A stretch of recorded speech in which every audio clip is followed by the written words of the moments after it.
All right, got the list up. Are we going to this draft on Saturday for this football league? It was on Sunday. Oh, Sunday, you're right. You gonna show up on Saturday? Ain't nobody gonna be there. Luke will be out because it's Saturday in VG. Of course he will. Welcome to the Embrace the Turn Up podcast. Cultural commentary from two guys who want all the smoke. All the smoke. And now your hosts, A-Dub and John.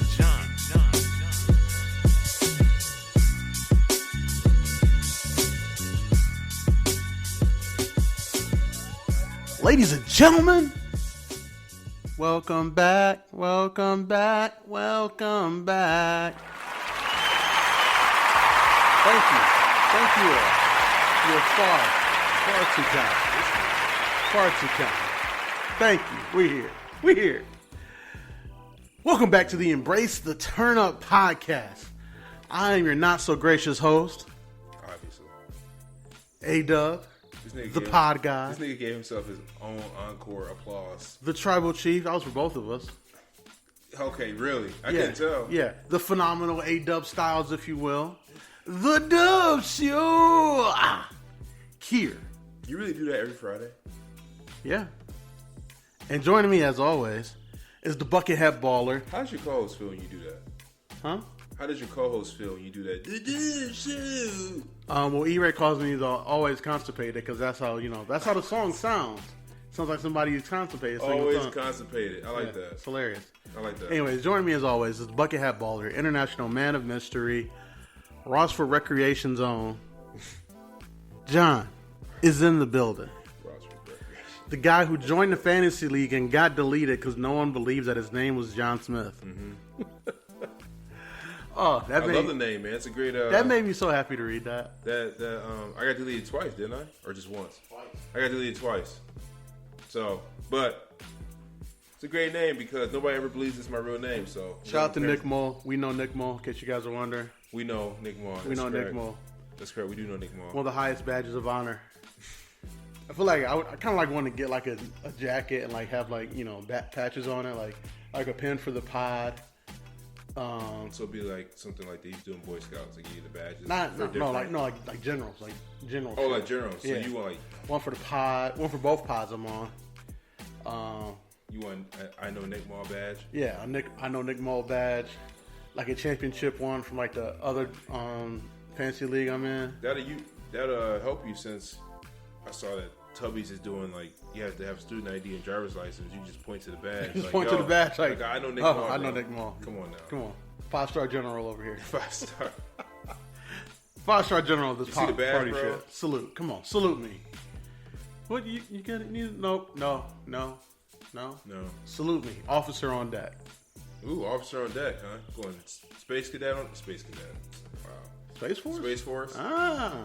Space Cadet. There.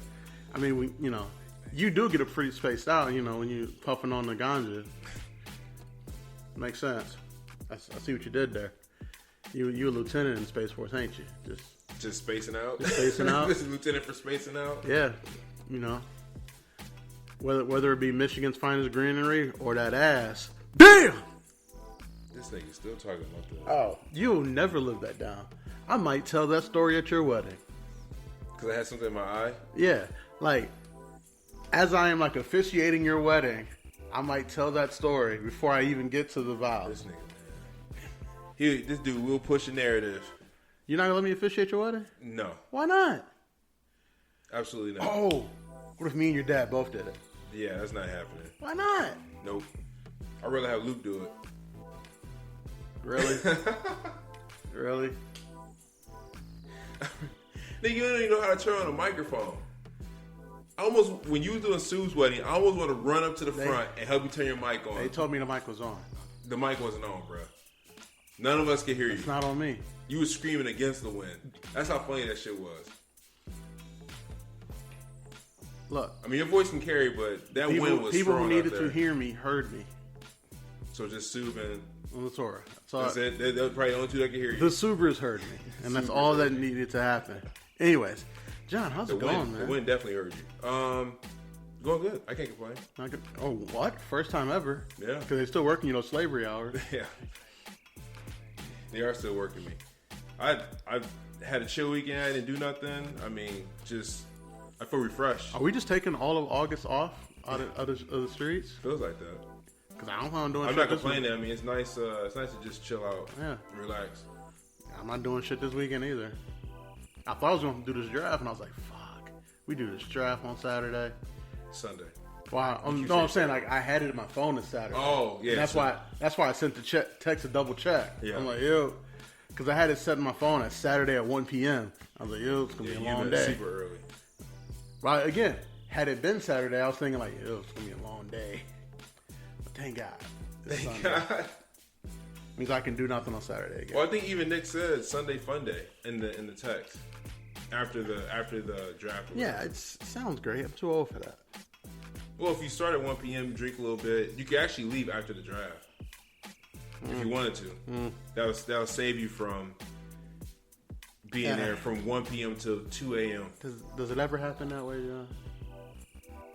Not the people that's in our draft. It won't happen that way. Exactly. You know, because here's the thing. Me, I don't drink a lot. Mm-hmm. But when I do, I turn into a person that drinks a lot. I like how you put that. That is true. You know? Especially you start drinking a lot when you got your eye on somebody and you're next and that person ahead of you takes them. And then you're great. And then you usually look at the draft. And then you usually look at the draft for like, fuck, who am I going to pick now?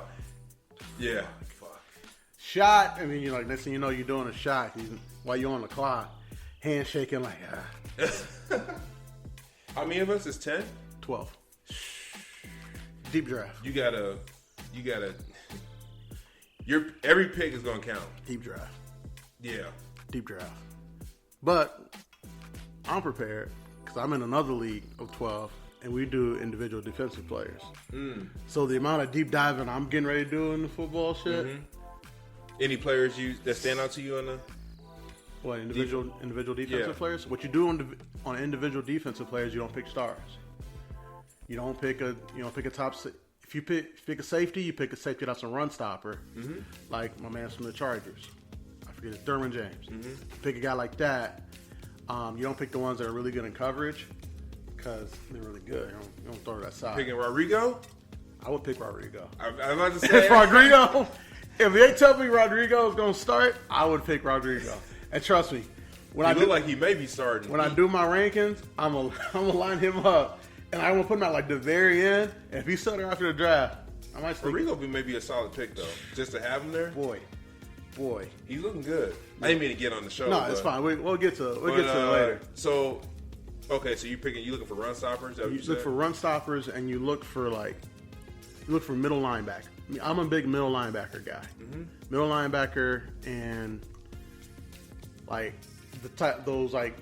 those tackles, those defensive tackles that just like eat up an entire area. Okay. Like a Vita Vea type of guy. Yeah. You know, the ones that they can be blocked by two people, but they can just reach their arm out and just pull the motherfucker down. So what are they? How do you get your points? By doing defensive. Sack is a point.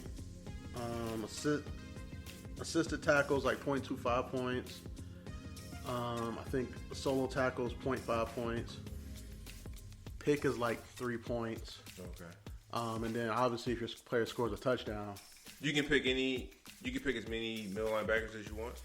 Yeah, on individual defensive players, they just give you 4 slots for it. For defensive players. Yeah. So you can be all middle linebackers you want. At some point, mine will be all middle linebackers. I'm about to say, because if it's based on what you just told me, I would never pick a corner. Never.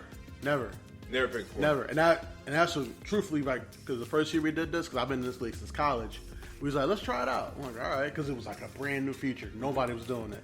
We all picked star players, and somebody guaranteed had Richard Sherman, somebody had Darrell Revis. Yeah. You know how many points some niggas put up? Like 12 the whole season. Mm-hmm. But they had great seasons for them. But in fantasy football, if don't nobody throw you away. No interceptions, nothing. Yeah. Shut down island. So yeah, you mostly want run stoppers, edge rushers, and stuff like that. Even edge rushers is iffy. Because like edge rushers, if it's a really good edge rusher, that means the teams aren't running the ball outside because they want to avoid them. Mm-hmm. And they're going to chip him all the time to block him. So unless he just has a dominant game like my man's Chris Jones did, then you don't get a lot of points out of him. Even Aaron Donald, not the best individual defensive player. No, I wouldn't pick Aaron Donald for this. But again, most dominant defensive player in the league. One of the most dominant defensive players I've ever seen. Mm-hmm. But again, now if you do decide to pick a corner, you pick the one opposite the shutdown corner. I will say though, you pick the nigga they gonna target. I will say that nigga, what's his name for the Cowboys? He led the league in interceptions last year. He had a great year last year. Corner for the Cowboys. What the fuck is his name? Can't remember. Diggs. Oh yeah, Trayvon Diggs. His little brother. His little brother. Yeah. He had a great year last year. He did, but it's not a lot of points. I guess that's true. You figure if a pick is 3 points, and what's a great season? 9 picks? I think he had 7 last year. So it's 21 points over an entire season. I'm telling you, like, now, if you pick the nigga across from him on the other side, that nigga may not have had 7 picks, but that nigga may have had like 50 solo tackles. Oh yeah, because he out there by himself. And if they play special teams, you point for that too? Yes. Okay. Yeah. Yeah, so that league sounds much harder. Like, you gotta study for that. Oh, it is. Oh. So I ain't shaved in a long time. Doing research. Yeah, no, IDPs is crazy. And then I think my all-time favorite fantasy football pickup, shout out to all my niggas that's in this league with me, Danny Woodhead. Danny Woodhead? The year after he was on Hard Knocks with the Jets, and the Jets cut him, and the Patriots picked him up, because in Yahoo Fantasy, they had him listed as running back and wide receiver. I had 5 slots I could put that nigga in. There was not a game all season I didn't have Danny Woodhead in the game. So you got a wide receiver that even you're getting running back yards, you're getting wide receiver yards. Was Woodhead there when Julian Edelman, Wes Walker. Wes Walker. I think he was there at the end of Wes Walker's run there. I feel like all those dudes are the same person. Wes Walker, Julian Edelman, Amendola, yeah. They're all the same person. The exact same person, yeah. Yeah, Danny Amendola was just hurt his first few years in the league, so he didn't become that guy until he got in that Patriot system. It's kind of what we do. Amendola came to Detroit, right? Yeah, he had a great few years in Detroit. I loved Amendola in Detroit. Was Calvin still there when Amendola was there? No. Well, that was Golden Tate. Yeah. Man. Look at you. You just reminiscing over there. I am. Oh, man. That was great years. It was good. It was fun. It was fun. Yeah. Even though, Matt Patricia ran our franchise into the ground. I hate that man so much. So where you think you're gonna fall in the fantasy football this year? In our league, in the out of pocket league, top half. Top half at least. I mean, I don't. Oh, you said there's 12 of us? Yeah. So you'd be top 6? Yeah. Probably top 4. Wow. You got a lot of confidence in yourself. Look, man, I do this, man. Nick and Wes have been talking a lot of shit. Makes me think that they'll be up there somewhere. You figured, who was it? Caleb, it's his first time ever playing. Wow, I didn't know that. I think Kyle too. I think Kyle might be his first time ever playing. I just have a feeling at some point Luke will forget to set his lineup because Polyeye's got that nigga working. You're you. I mean, you're the most unpredictable person in the entire draft. You could be last or you could be first. I'm surprised we never had a league when we all lived in Charles Street. I'm surprised we never had a Charles Street league. I am too. Because we all kind of play fantasy at our you know what? Our own little. Because Brandon had one he took real serious at work. Jerry had one real serious at work, and then I just kind of had to. We weren't doing money on the one I'm in that I've been in for 12 years. But then I think Brandon and Jerry didn't they were really focused on their one and they didn't want to do anything else. And again, you were never there. Even when I still play fantasy football though. I don't have to be there to set a lineup. You just weren't in the house at all. I don't know why we never did. We should have, but I think this out of pocket leagues gonna be fun. Yeah, especially all the shit talking that goes on in our Group chat. Be killing my battery some days. Like, goddamn. All right. Anyways, man, we got a lot to get to today, John. We shouldn't have a lot to get to, but I guess so. The list grew in 15 minutes. It did. I mean, shit happened. Like, a lot of shit happened between when I sent you the first one. Well, You sent me the first one on Saturday, didn't you? yeah, What's today? Monday. Oh yeah. Okay. So I guess me. Days running together. The day. They really got you working them slave hours. Slave, bro. 400 years a slave. 402 for you, right? Hey, Kanye told me I don't have to be a slave. That's what Kanye said. He did. Kanye said that what did he say? The people, they were slaves because they wanted to be, or something like that, because they could have just, I don't know how he put it, but I'm going to go by what Kanye said. New Slaves was a dope-ass song, though. Oh, yeah. I listened to Life of Pablo the other day. I'm like, man, whatever happened to this Kanye, man? That Kanye was a moment in time. Yeah. Like, he got to be, like, super artsy. Like, the restrictions on the artists were kind of, like, let go a little bit because everything was on streaming platforms, so he could just, like, redo the album whenever he wanted to and just fuck with it. And I think sometimes that works to Kanye's detriment because he's such an artist that, like, you got to give him a day. You got to say, turn in the album. No, you can't change it no more. And I think for Life of Pablo, it worked. For some of the, the loosies he was throwing out there and stuff, it didn't. But, Life of Pablo was... I feel like nobody talks about Life of Pablo. He said, I don't hear nobody talking about it. That's true. Because I feel like it just kind of fits in the middle somewhere. Like, because Kanye's worst is like, worthy of discussion between what albums you think it is. And his best is worth a discussion on what 2 or 3 albums you think it is. But the middle is just kind of the middle. Like, for me, like, the best, it goes like College Dropout, Late Registration, and My Beautiful Dark Twisted Fantasy. Say that again? College Dropout, Late Registration, My Beautiful Dark Twisted Fantasy. You like Graduation? I'm saying, like, if we're talking about the best. Oh, okay. If I just, hold it to those 3. Yeah. I'm open to discussion on whatever order you want to put those 3 in at. The bottom ones, Yeezus. Yeezus is okay. Again, you're talking about someone who has like the greatest catalog, one of the greatest catalogs of all time. But Yeezus, Donda. Wow. You put Donda at the bottom?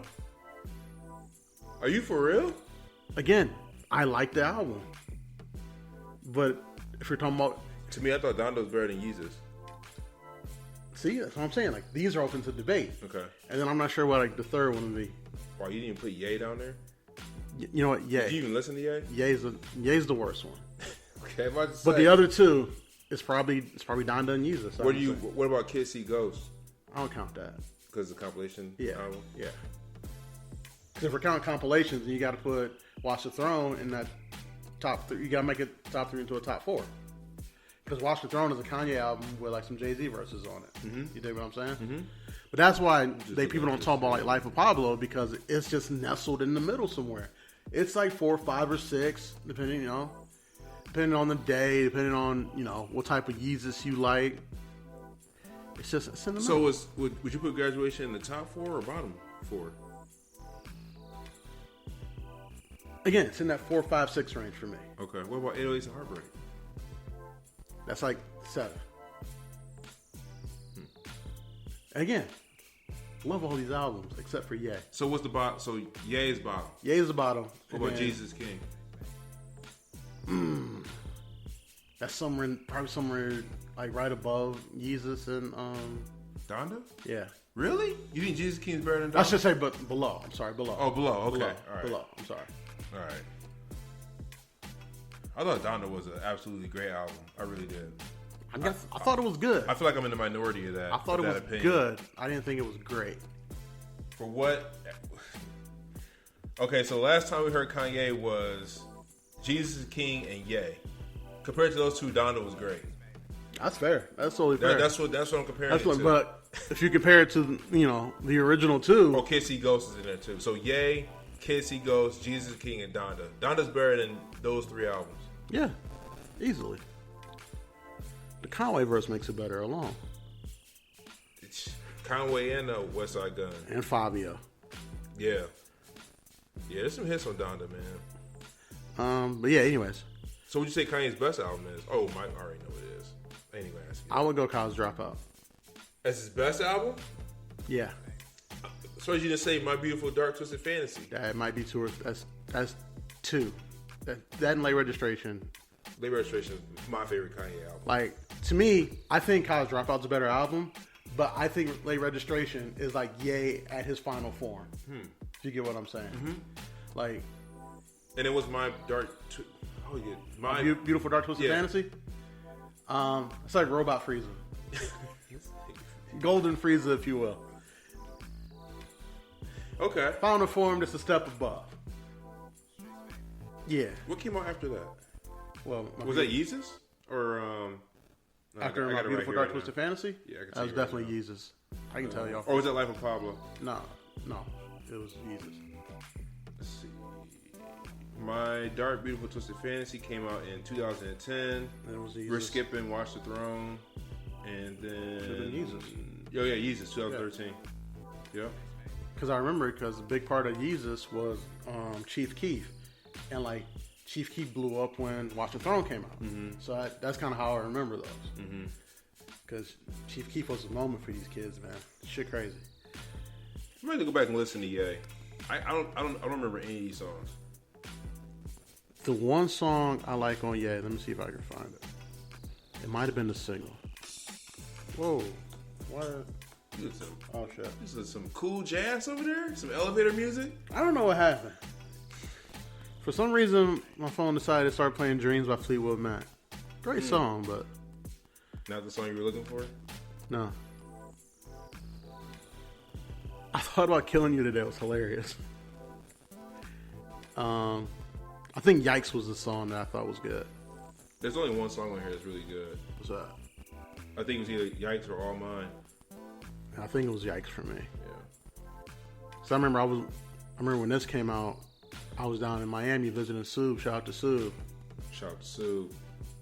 And we gave this shit one play and was like, all right, we out. We out? Because you in Miami, man. You ain't trying to hear this. Yeah. But like the thing about Miami traffic is like when you're trying to get somewhere, you definitely got enough time to play a 23-minute album. That being said, that Black Thought is fire. Oh yeah, you're welcome. Very fire. You're welcome. It could have been mixed better, but very fire. I don't want to be one of those musical nerd niggas and like, the mixing and the sequencing. No, it could have been mixed better, but fire album. Fire album. You know what new nigga song that I'm really rocking with? Can't wait to hear this. Have you heard that? Be Blueface. Have you heard the song Billie Eilish? Who's it by? Armani White.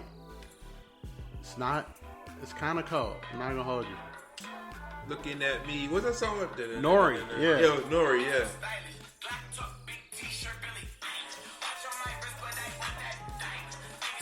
I don't know why I like this song. How'd you stumble on that? What's the story behind Hip Hop that? Nation. Oh, Hip Hop Nation. Okay. Like they do like these little quick little interview commercial things where they talk like, we asked this artist how they came up with their new hit. Armani White, Billie Eilish. I'm like, Armani White? I'm like, well, that's not a bad rap name. Let me see what this dude look like, man. Armani Different. White? Yeah. He look like a new nigga. He looks like He looks like a new Armani White right here. Yeah. Oh. And he talking about how he sampled for sure. How he sampled Nori Nothing. He's like, that's my favorite song when I was a kid. I was like, fuck, when you was a kid? You young ass niggas? And then they played it and I was like, I kinda like this. So now you giving young niggas some props. I listen to a lot of young nigga shit, John. Oh really? Yeah. That's interesting. You can't tell. When I have Hip Hop Nation on, they play a lot of these new niggas.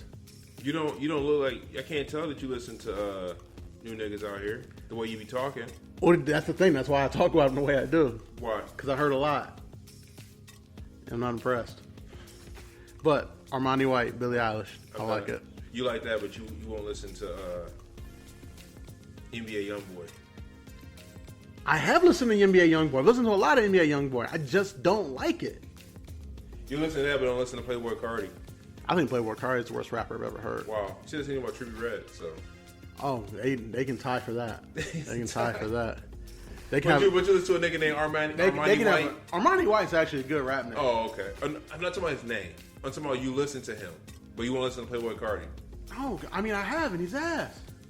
This nigga didn't even know what Magnolia was. I didn't recognize it by name. When I played it, I was like, oh, yeah. This shit's terrible. Anyways, I mean, them niggas could have like a... Playboy Cardi and Trippie Redd could have a versus for like worst nigga ever. Wow. And the only person that would lose would be everybody that listens. But Playboy Cardi's on Donda, and he actually did really well on Donda. It's fine. Broken clock is right twice a day. We're not going to rehash this out, we already have, because I already know how you feel, but I'm just telling you, Playboy Cardi, whenever he releases his album, it's going to shoot straight up the charts. That's fine. And they don't matter, new niggas, the streaming charts don't even matter. If you take away the beat, here we go. Is what he said interesting? Let alone interesting. Yeah. Is it coherent? Are they coherent thoughts? No, look. If I wanted to listen to niggas for a bunch of noise over some good beats, I'd listen to doo-wop jazz. You listen to old slave music? That you telling me? Yeah. Yeah, you rather listen to some old slave music than Playboy Cardi. Yeah, I'd rather get the spirit of the ancestors in me than the spirit of these drugged out niggas. But anyways, as I was saying, them niggas have a versus for worst nigga ever, and no one would win. No. But anyways, versus. As much as I don't like rehashing other niggas' topics, oh my god, Rory and Mal had DJ Drama on their pod, and they asked him who would win in the versus, him or DJ Khaled. John, who would win? Khaled. Really? Oh yeah. Really? Because I say Drama and I don't think it's close. Yeah, because you're an old nigga. That's why you say Drama. Khaled will win that. What? You an old ass nigga, man. Nobody. So Gangsta Grills was around our time, right? So a lot of these new niggas, as you put it, don't know who Drama is. Khaled will win that versus. It would be close, but Khaled will win it. Are we using Gangsta Grills records? Yeah, I mean, yeah, you have to. Then no. Khaled wouldn't. No. Yes, he would. No. Yes, he would. What's Khaled's like unbeatable song? That's not what it's about. Because you came in here talking about Diplomats was gonna beat the Locks, and how did that go? And I still think the Diplomats can, but they fucked up their shot. I mean, their song selection. Mario beat Omarion. I had no opinion either way in that one. But we're talking about Drama here. You tell me Khaled don't play something better than Cannon? So here's the thing. Your emotions are tied to this. You're not looking at it from like today's lenses. Khaled will win that versus. No, he wouldn't. Yes, he would. No, he wouldn't. Yes, he would. You asked me who would win. You're not asking me who my favorite is. My favorite, of course, is DJ Drama. But Khaled's going to win that versus. Go ahead. Go through your catalog. I know what you're doing right now. Go through your catalog and find all the Drama songs. Like, Drama could just play the dedication and win. That's cool. But he ain't beating Khaled. Yeah, he would. No, he wouldn't, because Khaled has more hits. In today's standard, Khaled has more hits. But the Locks beat the Diplomats without hits. Oh, hold on a second. Time out. Let me say this real quick. Nobody today is blasting dedication in their car. That's under 35 or under 30 for that matter. They're not blasting dedication in their car. I'm just telling you that. John, new niggas aren't the deciding factor of everything. They are. They are. See, that's your problem. You don't see that. They are the deciding factor. I think you're crazy. You think I'm crazy? I think you're crazy. But if it actually happened, what would you say then? These new niggas don't know what they're talking. That's exactly what you would do. These new niggas don't know anything. If Khaled beat Drama, I would say Drama fucked up.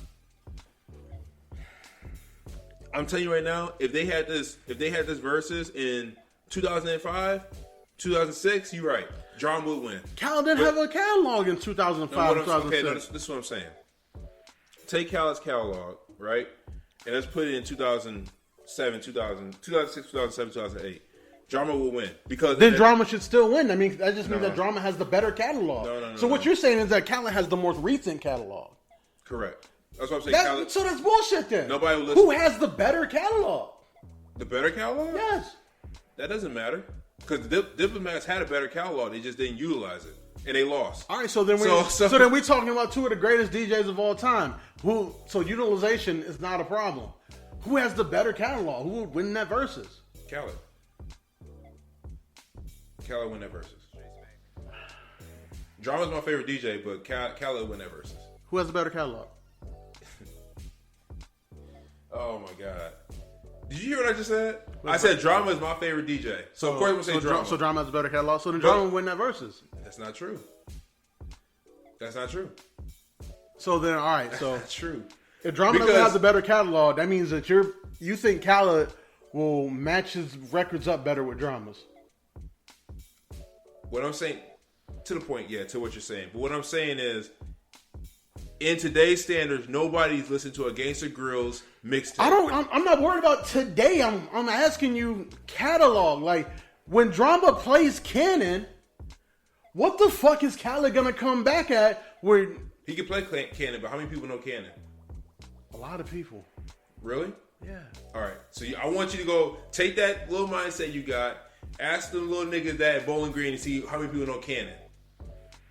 No, Okay. but if you go in there and play Grease or Popstar or whatever Drake shit, John, let me ask you a question. I'm listening. If Khaled plays Popstar against Cannon, who gets that point in your opinion? It's not my opinion, 'cause I'm an old nigga. So of course I'm gonna go with Drama. But Drama's Okay. what I'm telling you is Drama is not that relevant Ron today. plays Trap or Die, and then Khaled plays I'm on One, who gets that point?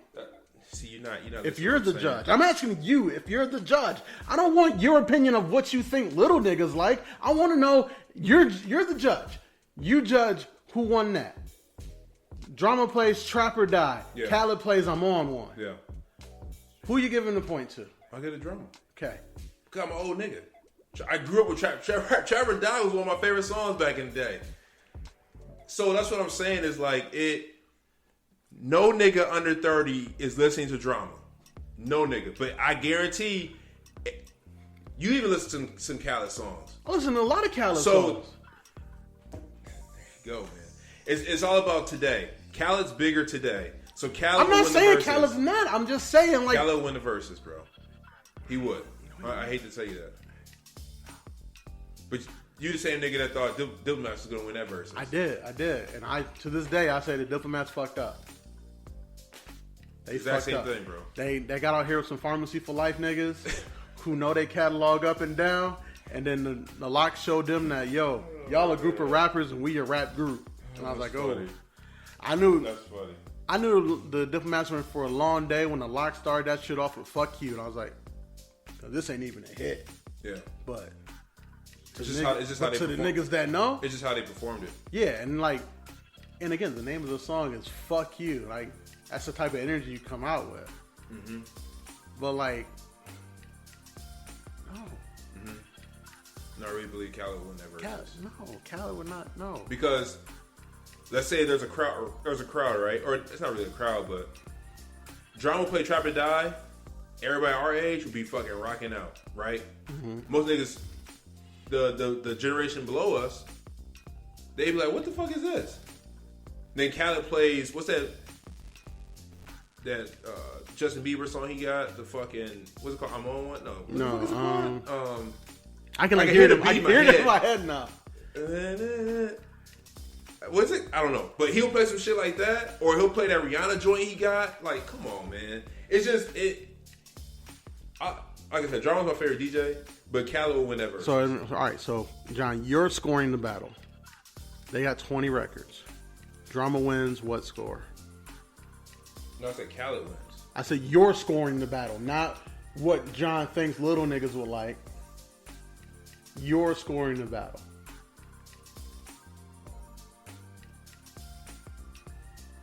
Say Drama by 5. So 15-5? Mm-hmm. No. 15. No. I'm sorry, not 15-5. I would say like 12-8. I would say, yeah. I mean, that's what I meant. I would say 12-8. That's what I meant, not 15-5. But I think like the rounds Drama wins, you're like, sure, there's nothing Khaled could do. Now Khaled does have like some winners. He plays Hustlin'. Drum gotta save his winners for like other rounds. Let me think, because Khaled got like some winners. I mean, honestly, What if he plays Chevy Riot High remix? Again, 12-8. Right, like, but he's got like Wild Thoughts. Oh, I'm the One. That's him, the song.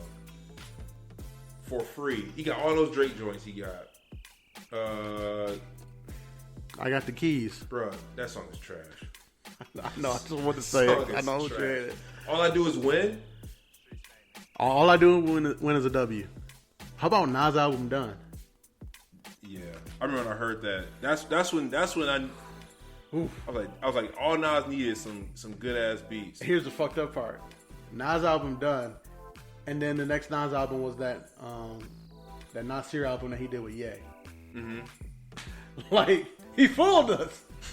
He used Khaled to fool us. No New Friends. No new friends.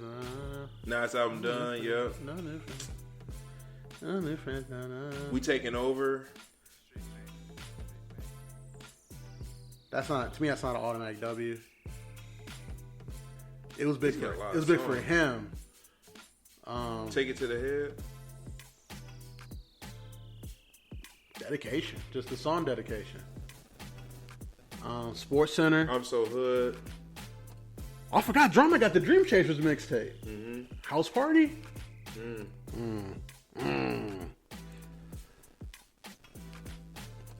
forgot about Gold Slugs. Fire. What else? See, the thing Khaled has that Drama don't have is on Khaled's albums, he's got all of the artists that's popular today. I forgot Drama got the True Religion mixtape. I'm riding around. I'm getting to the point. That's just the point. As long as he doesn't play I Got the Keys, I'll be all right. Oh, you know Drama's playing I Got the Keys. He's got Go Hard. That's a tough When they were remix for Go Hard, when Jay-Z on it? Yeah. See, that's the thing too. Khaled's got Jay-Z. Yeah, why don't Drama got any Hove records? No Hove records. Because Hove was a Clue guy back in the day. Ooh. And Clue and Drum was having their little thing back then too. So like Drum was the South and Clue was the North. If you throw Clue in there, how many rounds Clue get? Against who? All three of them, triple threat. WWE rules. Because you start talking about them Clue tapes, you start talking about... See, that's the thing too, but then that's like...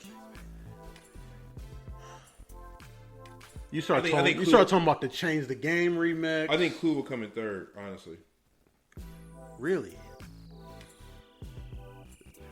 Clue tapes was tough, man. Yeah, for our generation it was. But think about Clue is like he had like niggas hits that made it to albums. Mm-hmm. So it's not like, oh, this is just, mixtape shit for us niggas. Mm-hmm. No, he took niggas hits and put them on there. Mm-hmm. I think Clue could get like some rounds in that. He probably could. But I still think he'll come in third. Professional Volume 1. Professional Volume 1 has the Rough Riders Anthem remix on it. That's tough to beat. So you just you over here living in your era. You gotta. I mean, there's a lot of shit on the Professional Volume 1 that's easy to beat, but and he got the Backstage. That's got the Hov and Maya. Clue's got some. I think truthfully, I would take that Hov and Maya song over that Khaled Rihanna song, over whatever girl song Drama will pull out of his Gangsta Girl shit, which I have no clue what that would be. Khaled's got Cold too, or Theraflu. He does have Theraflu.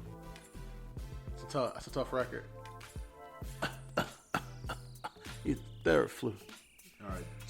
Yeah, I don't know. That's just my thought.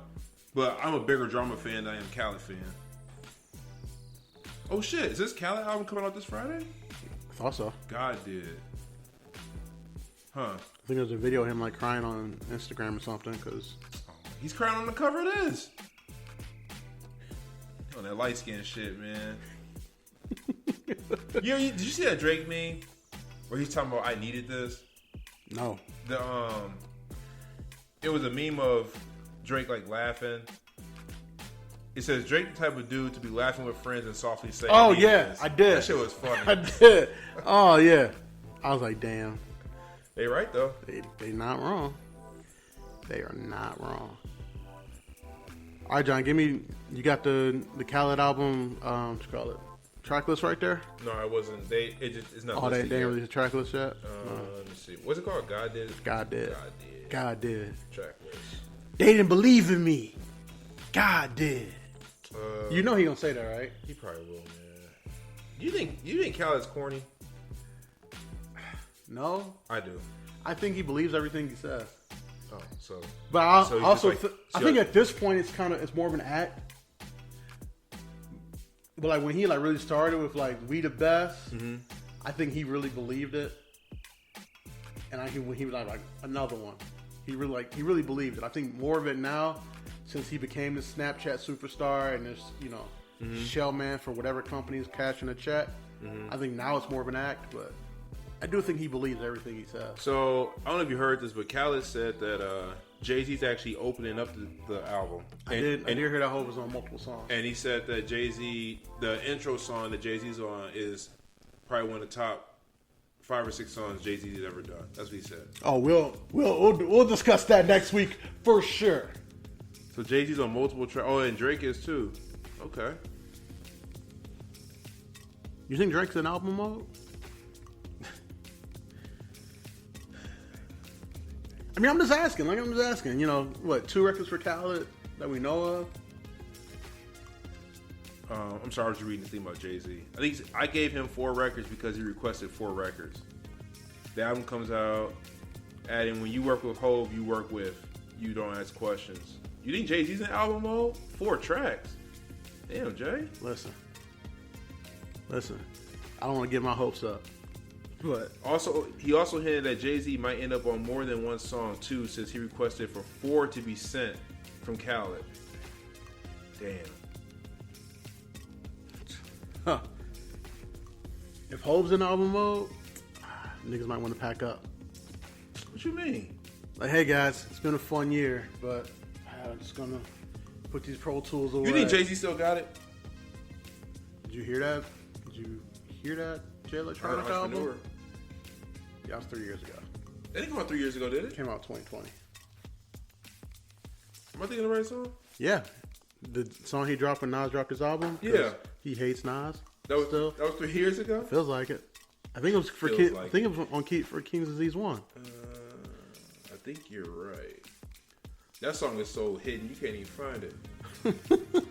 Wait, Jay-Z's on... Oh, yeah, he is on Drake's album. I forgot about that. When Jay-Z was talking about niggas... Y'all niggas ain't my friend or something like that. I don't know. He was saying wealthy nigga shit. Yeah, he was. Shit that goes over our head. You gotta Google that shit. Like his G5. You can't even find this shit, entrepreneur. It's buried. Exactly. Hope know what he doing. He knew that shit was a miss. So he just let it go. Man. You think Drake's falling off? Or you think he's just trying different stuff? We had this discussion. I said that this 3-album run he's had, his past 3 albums, has not been good. To say he's falling off, falling off still means he has a bunch of #1 records. But still, like in comparison to what we know he's capable of, Scorpion, Certified Lover Boy, and Honestly Nevermind. But I mean, Certified Lover Boy did get nominated for a Grammy. It did? Oh no, yes it did. You're right. Because it was going up against Donda and Tyler, the Creator. But like, if you compare it to Views, Nothing Was the Same, and Take Care. What's Drake's best album to you? I would say Take Care. Nothing Was the Same. Really? I do like Nothing Was the Same. Yeah, I'm going Nothing Was the Same. Take Care was a great album too, though. Can't hate on Take Care. Yeah, like I'm looking at both of them like, no, you know what? I'm comfortable in saying Take Care. I looked at like Nothing Was the Same. Like, oh, it was a good album. Then I looked at Take Care. I'm like, no, I'm comfortable with Take Care. I'm final answer, Regis. But I mean, for being real, it's So Far Gone, but that's technically a mixtape. Yes. Cause So Far Gone. How you feel about what's the other one? You're Reading This Is Too Late. So it wasn't a great album, but it was a great like temperature check of where music was gonna go. Cause like when this come out, 2015, in February. So everything from June 2015 to about 2018 sounds like, if you read this, is too late. Mm-hmm. Like, I think Drake, music wise, yeah. I think Drake like solved the Rubik's Cube earlier than everybody else. Was like, this is what music is gonna sound like. He's got some joints. I needed this. He got some joints on. He got some joints on here. He does, but cohesively, it's not a great album. I agree with that. Boy, he got some 10 bands. The first 4 songs. Holy shit! Again, like, and he followed it up with "What a Time." Used to is a good song too. 6 Man, and then we got 6 p.m. in New York. Timestamp Drizzy. I've always said, Timestamp Drizzy is one of the greatest rappers of all time. Yeah. If he put out an album called Timestamp Drizzy, how quickly would you listen to it? Oh, I'm listening to it, and then you would say it's his best album. I know you would. Before I even listen to it. Oh yeah, he was like, and you know what the first track I would go to would be? 313 in Detroit. Oh man, I did see that video of him in Detroit when he bought that girl some shots. Did you see that video? Yeah, I did. Yeah, got to move correct in Detroit, man. They just had Young Berg on Mass podcast talking about how when he got his chain up. Young Berg's name is now Hit Boy, ain't it? Yeah, or Young Berg is Hit Boy. Hit Boy, the producer. Hitmaker, the producer. Yeah. Young Berg had to get beat down for Hitmaker to be born. Also, He had to change his name. I was actually supposed to be downtown that night that happened too. I don't know. You could have been rocking the Optimus Prime. I was cool with a lot of people that were taking pictures with it. Like a lot of people. I remember right after that I seen Trick Trick's brother Diesel out, and he had it on, and like I ain't like know him well, but me and him would always dap it up when he would see me out. Like respect. Mm-hmm. But I saw him out with it like a week or two later. I was like, damn, he really beat that nigga ass and took his chain. It made nigga change his name. Nigga a totally different person now. But I think he got some like some big time producer credits, didn't he? Yeah. Every time you hear Hitmaker, that's him. Let's see. Hitmaker. Shit is crazy. Yeah, he just totally revamped his whole life. Yeah, and then Kid Ink took over that spot and rap that Young Berg was gonna have. What happened? I think Kid Ink has had the career that Young Berg was supposed to have. 100%. Yeah, Hitmaker made Bounce Back. Yeah, he made Jaded for Drake. No Stylist for French Montana. Mm-hmm. Dangerous for Meek Mill. Dang. Yeah, hits. No Stylist. Drake killed that shit too. He did. Don't wear no 350s around me. That nigga was on some petty shit. Gotta love it. Okay, that's what's up, man. I'm just going through his catalog. Damn. He produced a couple Kid Ink joints. Yeah. Bounce Back. He gave that nigga the formula. He said, this is what I was gonna do in like 2009, but here you go, Kid Ink. Do what you gotta do. That's what's up, man. He produced John. For Ross and Wayne? Oh, yeah, he produced that. I did not know that. It's on his list. He produced Sexy Can I? Of course he's on the song. It's his song. It's his song. He did Diamonds, Fabulous and Jeezy. Really? That's a cool record. He's got a bunch of songs on here. Diamonds in my damn diamonds in my damn chain. But you know, he did Diamonds when he was still Berg though. Yeah, that's true. He produced a lot of Ty Dolla Sign songs. Yeah, him and Ty got the formula. That's what's up, man. I didn't know he did all these joints. That's what happens, man. You know, you show up in Detroit, you get hit hard. Big Ten country, man. Wait, that nigga changed his name, changed everything. That's crazy. Niggas hit harder in Big Ten country. You know what it is. Niggas hit harder. Why you think they just gave us A. Billy? Who gave us A. Billy? Fox, CBS, and NBC. Well, I think. Did you see that? No, I didn't. But I think bringing on USC and UCLA. Oh, it definitely helped. Yeah, that helped. So since you didn't see it, and for the listeners who are not hip, the Big Ten signed a media rights deal with Fox, CBS, and NBC together for only 5 years. No, excuse me, 7 years. 7 years. It can max out at $8 billion. Billion with a B, John. They're probably gonna use that. No wonder why I heard the Big Ten commissioner talking about we could see ourselves with 20 teams in our league or something like that. Fuck yeah. You got money like that. He like, wait, 16 teams gives me $8 billion? Yeah. Shit. Give me all the money. I do think eventually, I don't know why, but I do think eventually Notre Dame will be in the Big Ten. I can see it going that way. Glad you brought that up.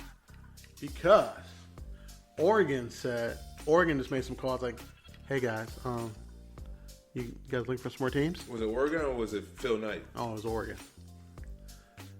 Phil Knight probably putting some calls into place too, because he's. If Phil Knight makes the call, they're in the Big Ten tomorrow. I think I read that somewhere. Let me find that article. What do you spell K? Yeah, there we go. I'm sure Phil's one of those guys that would rather the Pac-12 exist.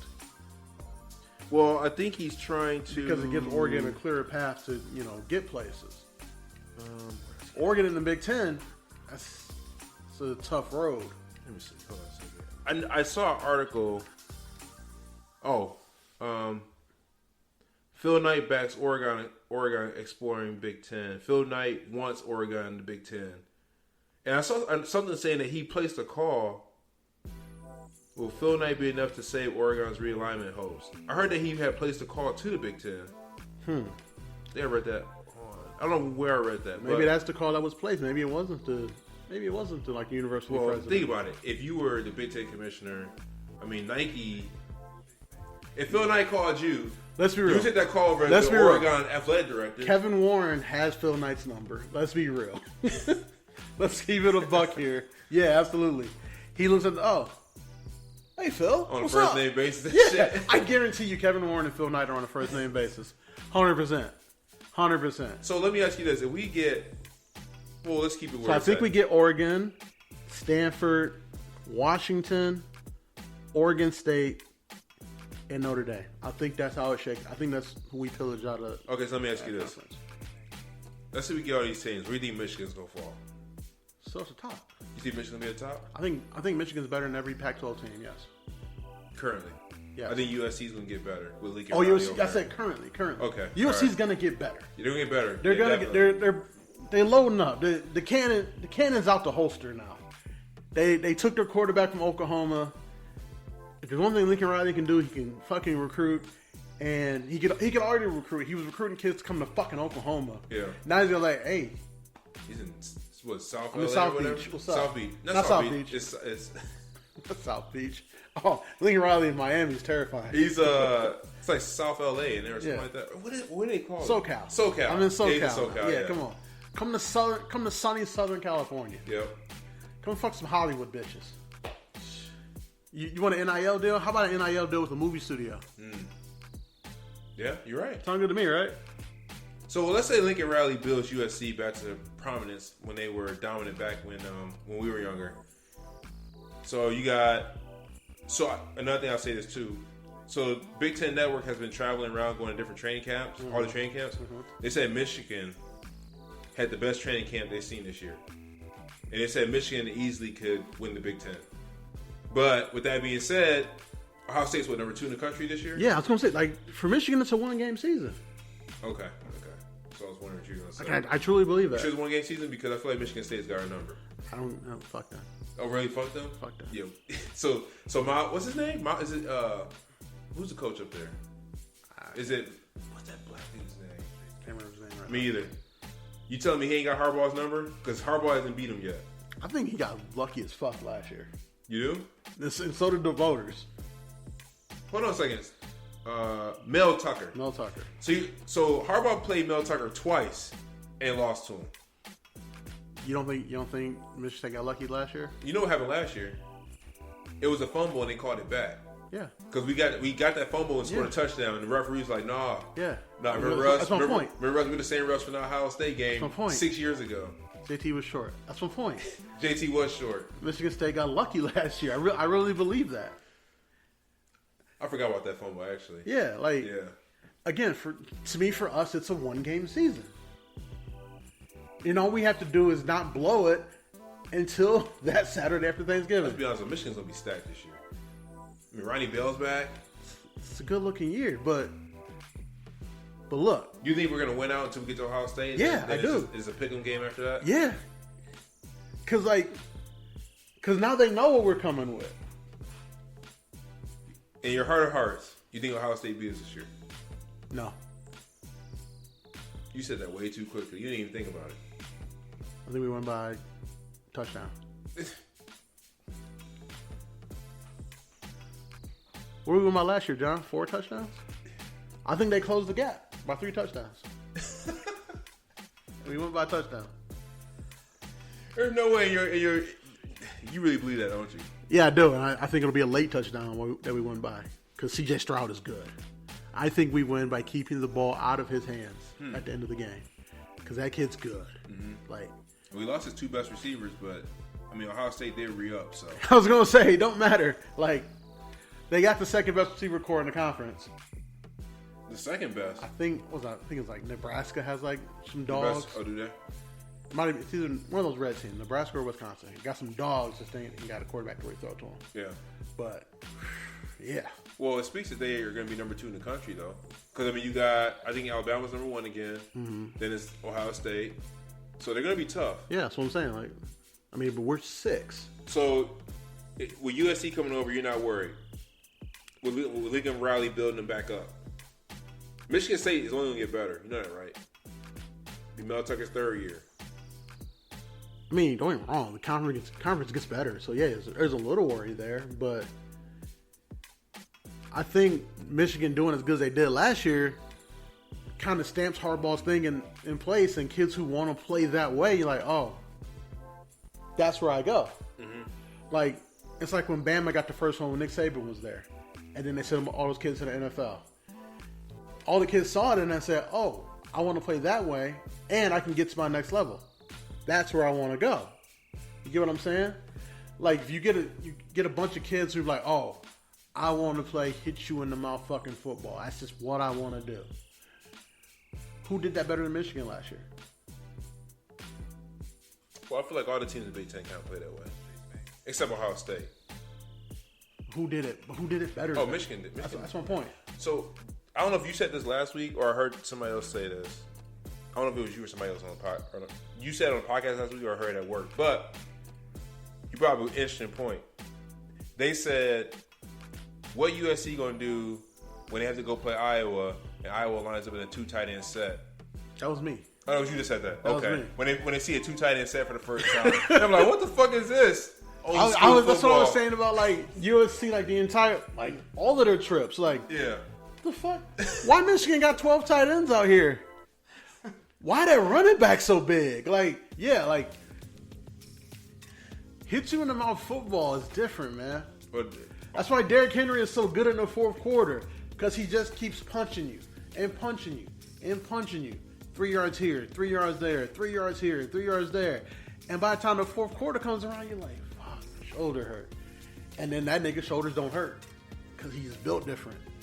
The thing about Michigan is they got like 5 running backs that are built in that kind of mold. Well, it's not just Michigan. Iowa, Nebraska, Wisconsin, Michigan State, Penn State.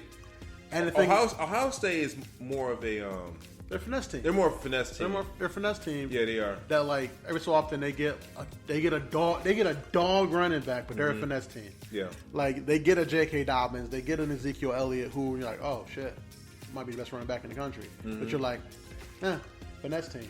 Mm-hmm. But again, if they want to pound you, pause. They can. Mm-hmm. But the thing about Michigan or Iowa, Nebraska, all just gonna hit you in the mouth. Yeah. Repeatedly. And like dare you to get back up. And that's the thing about USC is like when they come over here, they can get a couple of those games early when it's still sunny. But they're gonna have to come out here in October at some point. It's kind of cold out here in October. I wonder how they're gonna. Yeah, I was thinking about that. I wonder how they're gonna do that. Because obviously for us, it'd be nothing for us to go to USC and play a home game over there. Because it's just like, oh, it's just warmer weather. That's the benefits of playing in the Midwest because we get all the seasons. Yeah, well, like it's gonna change. Like this year you're at home, next year you're away. I think UCLA is not going to survive in the Big Ten. Yeah, I just don't see it for them. It's gonna be tough. They're gonna be down there with. Actually, I would take Iowa over UCLA, Penn State. I would take Nebraska, Wisconsin. I wouldn't. They'd be down there with Rutgers. Oof. Them and Rutgers gonna be battling for the. Wait, is Maryland the Big Ten? Yeah. Maryland and Rutgers out here eating off of mediocrity. Maryland and Rutgers athletic directors like, hey, so we getting like $100 million a year? Yeah. I forgot about Maryland. And we ain't got to be good at shit? Yeah. Shit, we got Illinois, Indiana. That's the bag right there. To be as bad as Rutgers and Maryland are and get $100 million a year in TV money, nigga. Maryland's supposed to turn around though. They took one of our coaches. Come on, DJ Durkin? Yeah. Didn't they fire him after that kid died? Oh, that's right. They did. I think he's like an analyst or like an assistant somewhere. I forgot about that. I don't know who's their coach is now. But Penn State's not even ranked this year. Do you know that? Yeah. For the first time in like the 70s. But no, yeah, that's what I'm saying. Like, that's gonna be the thing. Like, Lincoln Riley's gonna have to like time up his classes of like when he has like stacked teams for the years that he doesn't have to come all the way out here in November to play, like the top dogs. So Lincoln Riley's gonna want to have like his best teams on the year where he doesn't have to go to Michigan, Ohio State, Penn State in like October, November. He wants to time his best teams when we got to go out there. Because if he times his best teams when he has to come out here and it's cold, and he got them, them Southern Cal kids, and they out there seeing snow for the first time, that's what's gonna fuck them up the most. When he got a bunch of kids who ain't never seen snow before. But them pads hit different in that weather too. Even if cold weather. Even if they can deal with the hitting, they've 18, 19, 20-year-olds never seen snow before. Just that mesmerizing thing alone, how the ball looks coming out, like everything, down markers. You've seen them snowstorm games where like they kicking snow away to set the. So many mental errors we made in those games. Those are just going to be L's. L after L after L after L. Every snow game USC plays in for like 4 to 5 years is going to be L. Because he's going to have to like figure out a way to get them kids up to like the northern tips of Cali to get them ready for snow games.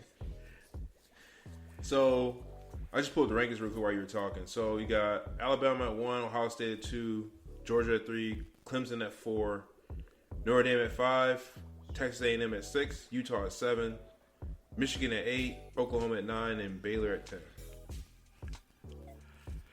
10. Yeah. I don't know, man. I guess we'll see. I feel confident. You feel confident in what? What you saying? That's a 1-game season for us. I mean, let's be honest. If we win out, we're back in. Are we beating Colorado State? Yeah. Are we beating Hawaii? Yes. UConn? Yeah. Maryland? Badly. Iowa? Yeah. Indiana? Yeah. Oh, yeah. Penn State? You lose Indiana, you get fired. I love how Indiana had one good year where they went like, what? It was like 13-2 or something like that? Yeah. They almost beat Ohio State that year. Yeah. And they just fell off after that. Okay, so what'd you say? So, that was a demoralizing loss for the entire program. Yeah, I guess it was. For the entire state. Well, they should have won that game, honestly. You said, okay, so Indiana. Beat Penn State? Yeah. They're unranked, yes. They are unranked. Beat Michigan State? Yeah. Rutgers? By a lot. Nebraska? By a lot. Illinois? By a lot. Damn it, that's an easy schedule. You get what I'm saying? Like, what the? That isn't. It's my first time looking at it. Like I know I'm a man of blind faith when it comes to my teams, but then I really look at the schedule and I'm like, yo, we could really win out. I'm like, yo, besides Ohio State, it's a 1-game season. You know what? I guess the only other game that scares me than Ohio State is Michigan State because Harbaugh hasn't beaten Mel Tucker yet. That's the only game that scares me. That's fine. I have confidence in our team. Do you? I have confidence in our team to win that game, and from there, you had confidence last year though too, and we lost. We got to the playoff. We did. We did get to the playoff. I think it's because how we beat Ohio State. 42-27. Damn, this schedule's easy. Yeah, it was. Well, Penn State always kind of plays us tough though. Oh, it's gonna be at Michigan though. Good. It's not gonna be a whiteout. Yeah. No, I got faith. I kind of agree with you on this. This is gonna be 1-game season. 1-game season. All right, we'll see. You got the monkey off your back, and now it's time to sustain it. Damn, USC's not even on this list. They're unranked. Yeah, if you're Lincoln Riley, that's exactly where you want to be. Yeah, I guess it's true. No expectations. Yeah, but from one football thing to another Michigan-related guy, did you hear the news that came out of the Grunt cast? Oh, about Tom Brady and Grunt going to Oakland or Raiders? And John Gruden struck down the deal at the last second? Yeah. It's because Gruden likes... Gruden reminds me of that coach that wants all the notoriety. So he don't want like... Because he want to do it with a bunch of scrubs is what you're saying? Well, what I'm saying is that's the year Tom Brady won the Super Bowl. Yes. So think about that. Gruden seems like a guy to me that everybody be praising Tom Brady because, everywhere Tom Brady's went, he's won. Mm-hmm. So people been praising Tom Brady. I don't think John Gruden would like that too much. That's interesting. I think John Gruden, if he could have done it with Derek Carr, he would have got all the credit because it's John Gruden. So that's how I look at it. How much better would the Patriots be right now if they had Derek Carr? Is Derek Carr better than Mac Jones to you? Yes. You think so? Yes. I thought you liked Mac Jones. He told dude to hold his nuts. Did you see that video? I appreciate that. I do appreciate that. I was like, there's no way that was Mac Jones saying that. Yeah. He walked up to the dude, was like, hold my nuts. Like, what? Yeah, now I see why we fighting. Yeah, we fighting during this practice. Every day. No, we fighting. They gonna have to cut me from the team. I'm fighting that nigga every time I see him. Did you hear about that dude that was fighting, that rookie that was fighting every practice for the Saints? Yeah. He had 3 practices and started fighting every day.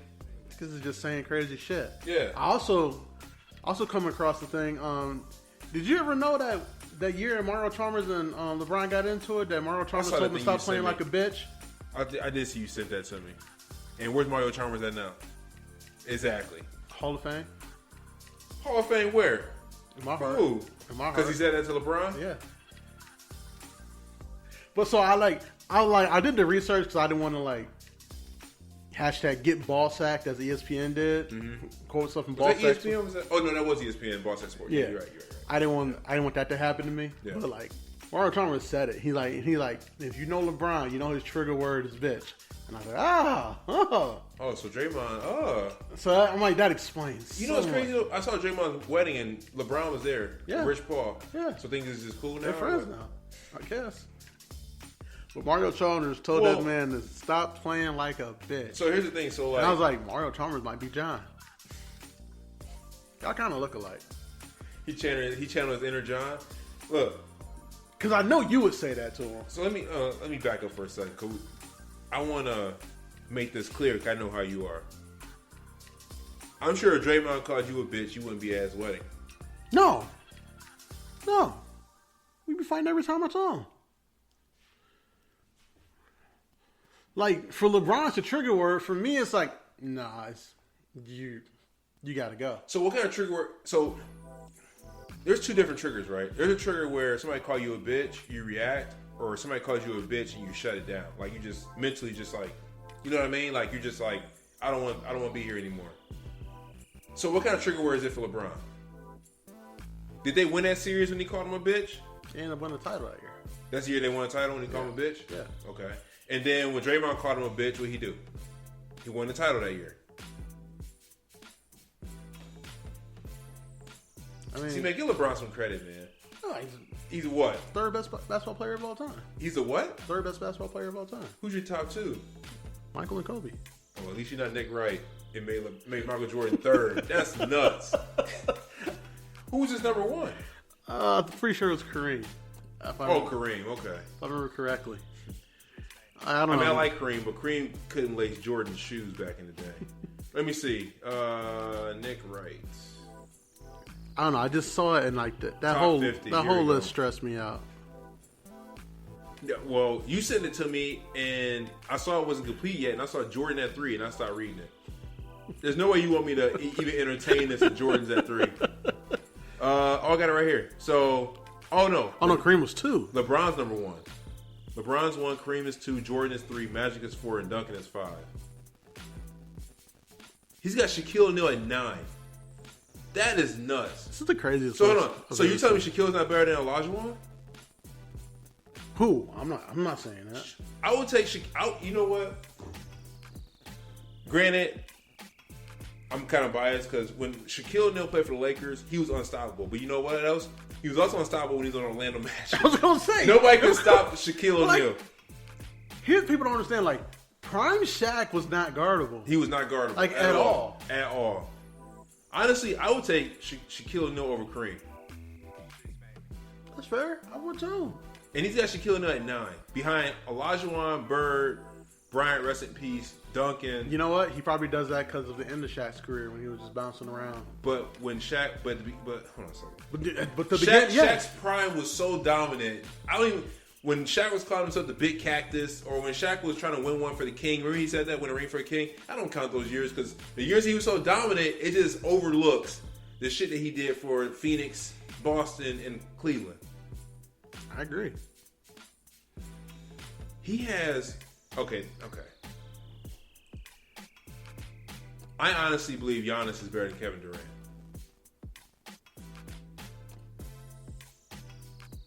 I'm close to being there. He has Kevin Durant at 13, Giannis at 14. I mean, look, like you can make your argument. I really do believe. I mean, and you know what did it for me? When Giannis put up that 50 burger to close out the finals. Close it out, and then he also beat Durant in the Brooklyn Nets. He did, but Durant was like a shoe size away from beating him. But he didn't. You're right. But he didn't. But Giannis is different, man. But so like right there, like you could put those two as equals right now. Like, oh, okay. Russell Westbrook is on this list at number 35. Hold on a second. So you're telling me Russell Westbrook is better than Gary Payton? I knew. I swear I was. Are you fucking kidding me? He's not better than Gary Payton. You're not better than Gary Payton, bro. No. Russell Westbrook's not better than Dennis Rodman. Not better than James Worthy. Yeah. Sidney Moncrief was Steph Curry before Steph Curry. Is Russell Westbrook better than Carmelo Anthony? No, he's not. Because Melo, almost like his second year, almost went to the NBA Finals, but they lost to the Lakers. That was the year it was Melo, and they win those 2 Olympic gold medals because of Melo's defense. Because of Melo, yeah. There's no way. I think Russell Westbrook, they look at him because he averaged 3 triple-doubles, but he hasn't won anything. He hasn't done anything, man. Melo has a college championship, 3 gold medals. There's no way. There's no way Russell Westbrook's better than Gary Payton. There's just no way. Russell Westbrook's not better than Dominique Wilkins. Is he better than Dwight Howard? No. Dwight Howard, when he played for Orlando Magic, dominant. That team they beat LeBron. Yeah. So there's no way.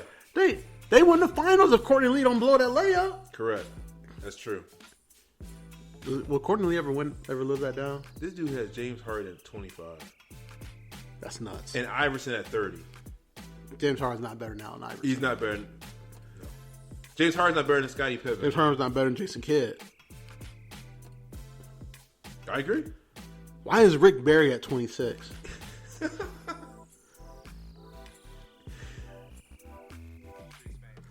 I just have a thing about putting niggas on this list that was great before Rosa got arrested for sitting on that bus.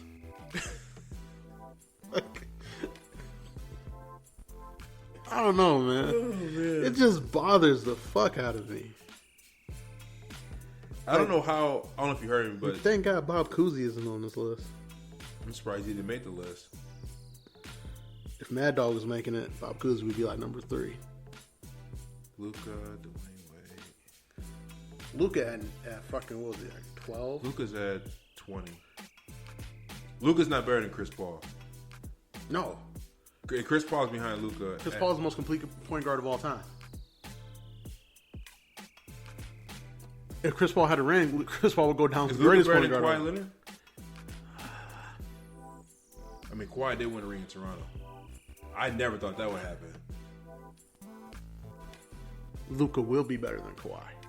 But this is current, though. Yeah, right now, no. He's got LeBron at 1, bro. That shit is crazy. LeBron, Kareem, Michael. Like, that makes the list obsolete right there. We're not even talking anymore. I love how we went from Tom Brady and Gronk going to Vegas. That's because it's just how outrageous this list is. This is outrageous. As soon as you make a list and Jordan's not 1, I don't even want to see the list. Like, what are we talking about? That's why I sent it to you when Jordan was 3. I was like, oh. Yeah, what are we talking about? He got some problems. I've even seen lists where Jordan was one of LeBron's 2. Okay, you got me to that point. But if Jordan is 3, like, what are we talking about?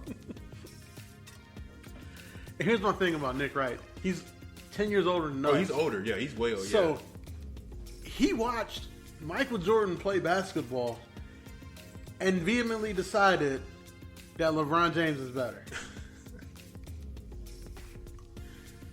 Yes, he did. He watched Michael Jordan go to the finals 6 times, and then out of those 6 times Michael Jordan went to the finals, how many times did he win? 6 times. Oh, okay. Yeah, I don't know. To me, there's something about the will to win that should like really like up niggas on the list, because Patrick Mahomes is gonna go down as a better quarterback than Tom Brady talent wise. But Tom's a GOAT. I agree with that. Because when it's time to win a game, there's nobody who wants to have the ball in their hands more than Tom fucking Brady. Who's more talented, Mahomes or Aaron Rodgers? Mahomes. Mahomes is the most talented quarterback I've ever seen.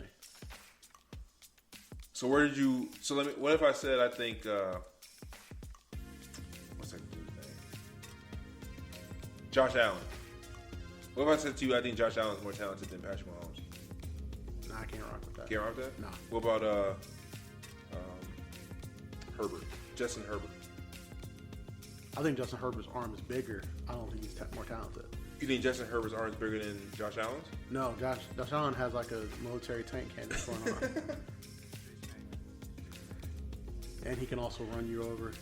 Yeah, he can. I think Josh Allen's going to end up in his career being just a more accurate Ben Roethlisberger.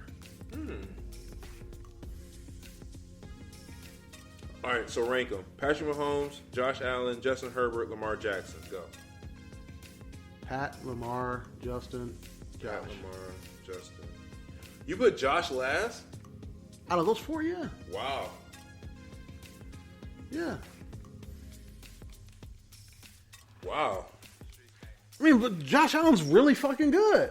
You put him last. I just don't think he's better than Justin Herbert, Lamar fucking Jackson, or Patrick Mahomes. Wow. You're saying a lot. Do you remember what Lamar Jackson did when he won the MVP? He put up video game numbers. Like, here's the thing. I think Patrick is better than Lamar, but I don't think anyone has made quarterback look easier than Lamar Jackson. Like, Lamar Jackson just sits back there, and the way he just flicks his wrist, you're like, you fell into a child? And then he zips it in between his window because he doesn't have receivers that can break away from anybody.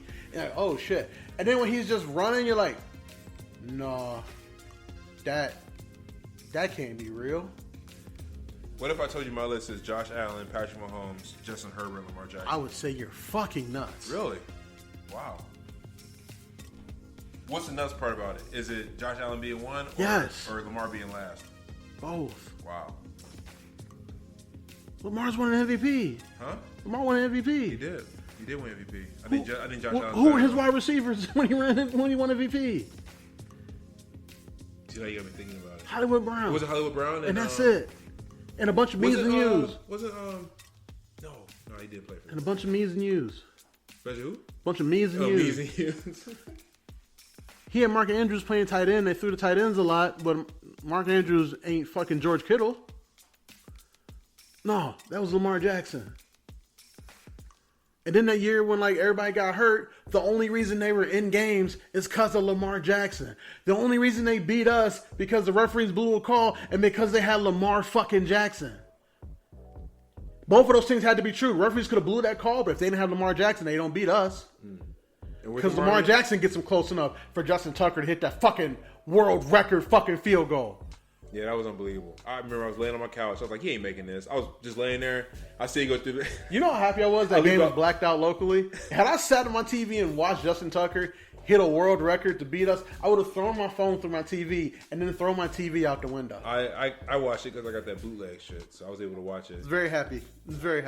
I was like, there's no way he's kicking it from the middle of the fucking field. And he did. He made it. I was like, you know what, I'll skip this game. I don't feel like making the effort to go to a bar. And I was like, and I saw what happened. I was like, so glad I didn't watch that. So how often are you skipping the bar this year when Hangover Easy's over there? Excuse me? Never. Even if you go out on Saturday nights, you still gonna get up and and walk my ass half a block to get a dog ass breakfast? Yeah. Might take a carry out, eat it, and then go back to sleep. Yeah. You see that food? I did. Nigga. And their drinks look good too. Nigga. Exactly.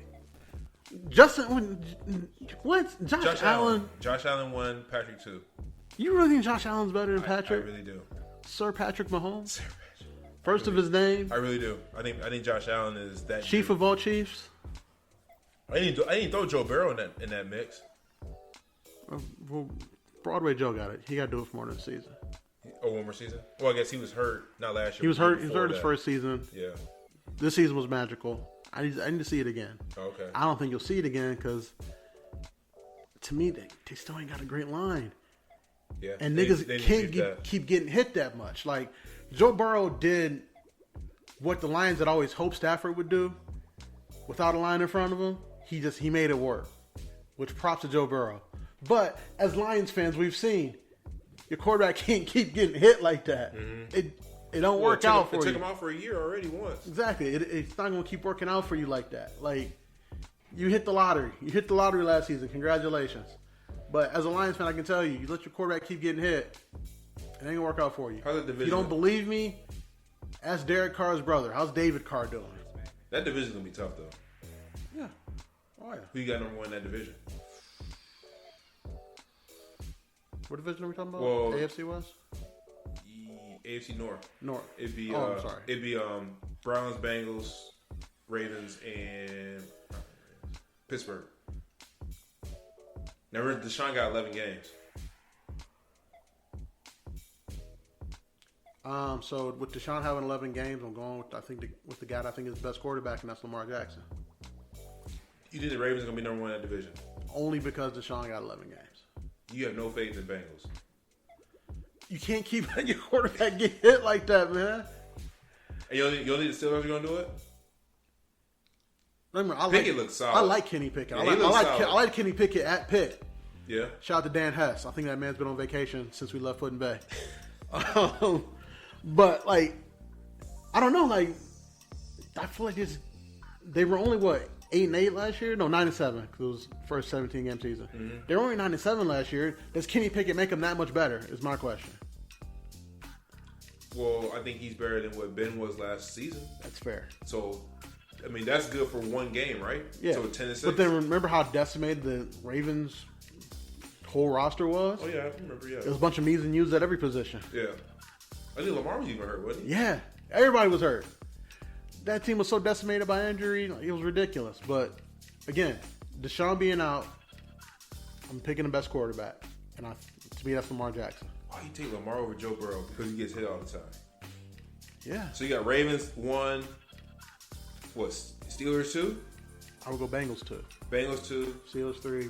And you think the Browns are good? You don't think Jacoby Brissett is worth any games? I mean, he's not gonna. They're not gonna go 0-11 with him. On paper, Browns have a solid team. They do, but can the quarterback manage it good enough that he can win some games? That's what's gonna come down. That's my thing. Like,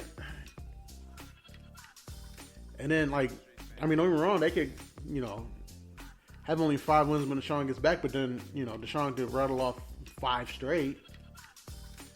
But again, tough. Like you said, tough division. It's going to be a tough division. And then end of the year, you playing teams that know you. I don't know, man. I don't know. What about our division? Packers? We already know Packers. It's still the Packers division until we prove otherwise. So who's going to fall in place behind Packers? But don't get me wrong. The Bears don't look that impressive. Gonna keep it on. I'm gonna be honest with everybody. I'm Hard Knocks influenced. Oh my God! Don't do I that. think we prove otherwise. No, I don't know if we beat them twice. Beat who? The Packers or the Bears? We beat them once. Who? The Packers or Bears? Packers. We beat them once the past 2 seasons. Beat them once. Oh my God. Bears, I don't know. Bears and Vikings might tie for last. You think? You think the Lions are better than the Bears and Vikings? You just said the Bears aren't that impressive. The Vikings are impressive. Are they? Don't they got Justin Jefferson? Yeah. Mr. Gritty himself? They also got Kirk Cousins. Kirk Cousins is better than Jared Goff. Kirk Cousins is slightly better than Justin Fields. Slightly better. Slightly. So acting like that might change mid-season. But Justin Fields don't have the team that the Vikings have. If you take Justin Fields and put him on the Vikings, we'd be in trouble. We got faith, John. Hell, the fucking Vikings got Dalvin Cook. Dalvin Cook. What the fuck are we talking about? What? You know what? Let me look real quick. See, now you got me all fired up. I love football season. This is the best and time John, of what year. you got to remember, like, when I rank us, it's not just like us against, the other teams in the division. Other teams in the division got to play other people too. You get what I'm saying? I get what you're saying, but dude, the Vikings. And if you had to like, they got Justin Jefferson and Adam Thielen. I forgot about Adam Thielen. And if you had to pay me and ask me who a quarterback was, I thought would blow it, it would be Kirk Cousins. I would say Jared Goff. Jared Goff's not that good, man. Don't let that. No. Don't let that Hard Knocks 2-minute drill training camp session get you all Jared fired Goff up. is Jared not Goff's that good. Jared Goff does not lose you games. Huh? He just doesn't win you games. Oh, I've seen him lose some games. Don't even start. He lost his games last year with the overthrows and underthrows. He's trash. Kirk Cousins. I'll take Kirk Cousins over Jared Goff. Overthrows and underthrows don't lose you games. Interceptions lose you games. I don't know how many of those he threw, but No. he overthrew a lot of Not a lot. passes. He's a very safe quarterback because he doesn't ever want to lose his job. He's going to lose it anyway. So, well, obviously, he knows that. He knows unless we win like 12 games that he's losing his job, and even then, he still might lose his job. let's see. The Vikings' record last year were 8-9, and they were second in our division. Okay. And I still think Vikings will be second in our division this year. No, And we'll be third. We'll be better than the Bears. obviously. No, I'm not rocking. But it's because your heart is always into it. Well, I'm sorry, Don. I have emotions unlike you.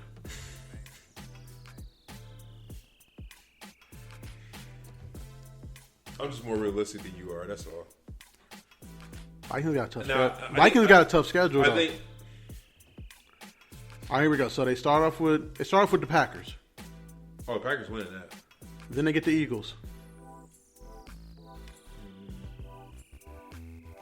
You know what? I'll be honest with you. I think the Eagles are going to win that division. That's fair. I do. After the Eagles, Everybody says Cowboys, the Eagles win that division. after the Eagles, they get us. I think we'll split up the Vikings this year. Okay. After that, they get the Saints. I don't know who's their quarterback. Is Jameis coming back? Jameis will be back by the time season starts. I think the Vikings will beat New Orleans. You do? I do. That Saints defense is like ungodly good. Talking about Jameis, bro. Talking about Jameis post eye surgery though. Bro. He gonna You see that he video? gonna see the vision. You seen that video of Jameis? You seen that video of Jameis eating his fingers and shit? Yeah, that's Nick we W's. talking about. These W's. All right. And then after that, they get the Bears. That's probably a W. That's a W. Dolphins. That's probably a W. That's a W. Then they got the Cardinals. That's an L for the Vikings. Then they got the Commanders. They'll beat the Commanders. Then they got the Bills. That's an L. Then the Cowboys. See, the Cowboys is that team. You don't know what Cowboys team you're gonna get. You get what I'm saying? They on paper, they should be like last year. On paper, they should never make the wild card. Team wise, they should have division. Exactly. I'm gonna go Cowboys on that, but Then after by that, 3 points. After that, they get the Patriots. They'll beat the Patriots. Okay. After that, they get the Jets. They'll beat the Jets. After that, they get us again. I said they'll split with us. So. Okay. After that, they get the Colts. Are the Colts will be better this year? Colts. That's a good Colts team. With Matt Ryan, right? I trust Matt Ryan to do everything but win a Super Bowl. Oh, they got Taylor over there too. Jonathan Taylor. Yep. Another great fantasy football pickup for me. I watched him murder us one season, and I said, "Oh, I'm drafting him high next year." Yeah, you got to. I think it was his rookie year. He went off for us for 250. I was like, I hate him right now, but I'm drafting him very high next year. And then that next season, the nigga blew up. If you can, and everybody was stressing out like, "Yo, who the fuck got Jonathan Taylor?" And he was like, "A-Dub." You know what? If you can get, if you draft in 1 or 2 spot, Jonathan Taylor's a great pick. I don't know about Christian McCaffrey. I wouldn't. Because the thing about if Christian McCaffrey can stay healthy, he's a fantasy god. But the thing is about Christian McCaffrey is you don't know what Christian McCaffrey you gonna get. That's the problem. I think I spent a 3rd rounder on him last year. Never again. That's because you don't know what Christian you're gonna get. Never. See, I got Christian his rookie year, and he put up numbers for me. Yeah, numbers. Christian or Saquon. Never again. See, I wouldn't pick up Saquon because of same reason you wouldn't pick up Christian. What's his name? Daniel Jones. You don't trust Daniel Jones? No, I don't. Daniel's that gave him the ball, right? Whether it's a handoff or a slant route, whatever it is, I don't trust Daniel. All right. So that being said, Vikings Giants is next after the Colts. Go Vikings for sure. Then they got the Packers. I don't think the Vikings beat the Packers at all. And then they got the Bears again. I think the Vikings split with the Bears and split with the Lions. 3, 4, 5, 6. So they're gonna be 8-6 again or whatever. 9-6 again. 7, 8. Yeah, you just gave them 8 losses. But I think the Lions will be worse than that. I think the Lions will have more losses than the Vikings. I just believe that. Go ahead. I know you're gonna pull the roster. John, where's your face? Did you watch Hard Knocks? Where's your face? Did you watch Hard Knocks? We got another episode coming up. Huh? We got another episode coming up. Oh, I know. Tuesday. Yeah. How you felt about episode 2? Oh, come on, man. You know, it's cool to see. And you know what? I agree with Stanley. That Swift can be that guy. Staley. Drew Staley. I agree with exactly what he was saying. Like, he's trying to get Swift motivated. If Swift... trying to instill confidence in him. If Swift had that dog in him, he would be unstoppable. Yeah, if Swift believed in himself the way Jamal Williams believes in himself, Swift might be the best running back in the league. Easily. Because he can do everything, and he can do everything well. Mm-hmm. But what about Rodrigo, though? Rodrigo about to take some nigga spots. Tell you what, man. You know how? Let me say this real quick, because I've been in a video session room before, and it's uncomfortable when a coach calls you out and is praising you, but at the same time he's praising you, he's letting niggas know that this guy gonna take your job. Yeah, that's uncomfortable because when you're sitting there and you're getting the praise, you're like, oh, this is cool.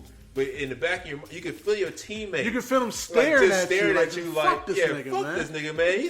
He didn't even get drafted. Like, you feel him looking at you like, this nigga not taking my fucking job. And then the other awkward part of that too is like, as the coach is commending you or whatever, like it's kind of weird. You want to say thank you, but you don't want to come off as like you don't want to come arrogant. off as arrogant. Like, You don't. So you just kind of just sitting there like, come on, coach. I get it. I'm doing well, but you can stop doing that. And then you kind of say thank you, but it's like, thanks, coach. You like real low. Yeah, like, oh, thanks, coach. Thanks, coach. Yeah. As your teammates looking at you like you a fuck nigga, man. It just they staring holes in the back of your head like, nigga, you're not taking my fucking job. Oh yeah. Well, I tell you, again, I love our coaching staff. Oh, me too. If I walk away from anything from the season, I love that coaching staff, man. Kelvin Sampson, he was a hell of a linebacker in his day. Mm-hmm. Hell of a coach too. Mm-hmm. Yeah, look at him. What round was he drafted? You was the first. No, you weren't the first rounder. What was he? Third? You weren't no third rounder? 6th fucking round. He about to take your fucking job. It's like shit. Like he out here made it up with the 2s. He gonna stay with the 2s because clearly none of y'all want to play. I was like, so I'm uncomfortable. So you know what else I also like too is when Dan Campbell let AG go up and speak, and he was calling out, like he called out the kid from Ohio State, and then he called out the kid from Clemson, I believe, and he was making a good point.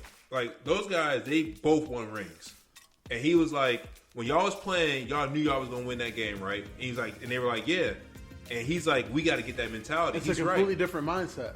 Yeah, you play for Clemson, Ohio State. When you go into a stadium, you expect to win. It's just different. But like, even like looking at a schedule, like you look at a schedule, and John, you've played college athletics. You look at the schedule.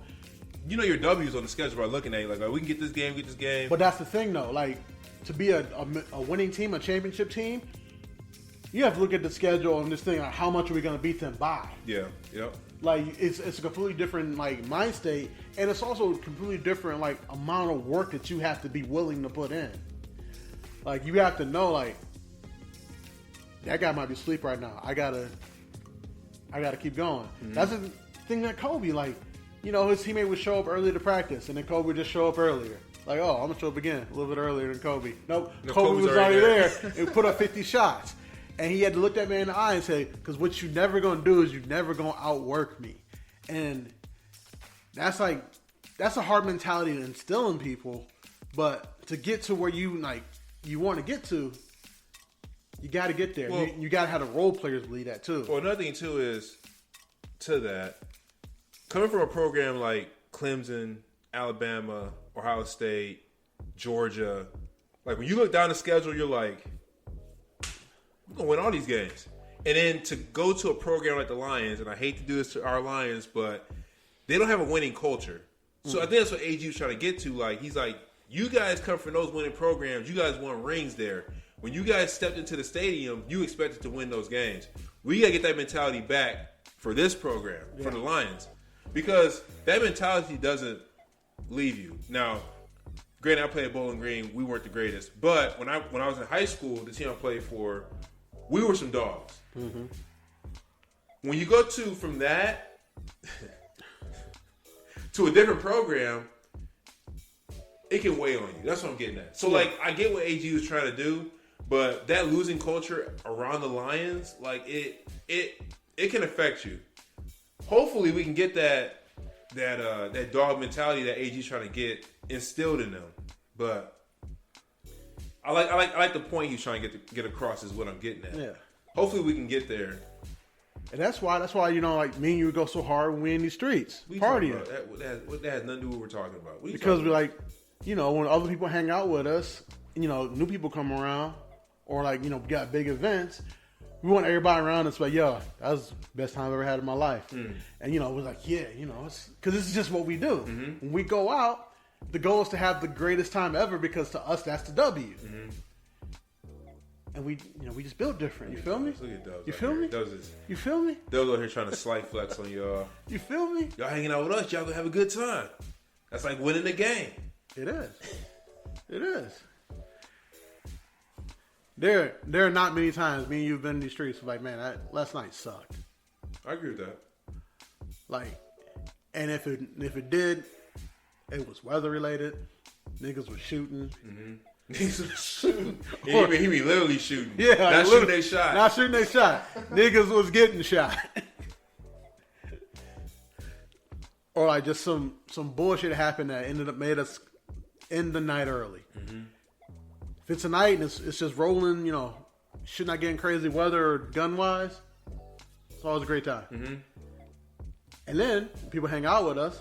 Oh my God, I had so much fun. I had so much fun in my life. And then you know, people are like, yo, when y'all coming back out? Yo. I might need to tone it down though.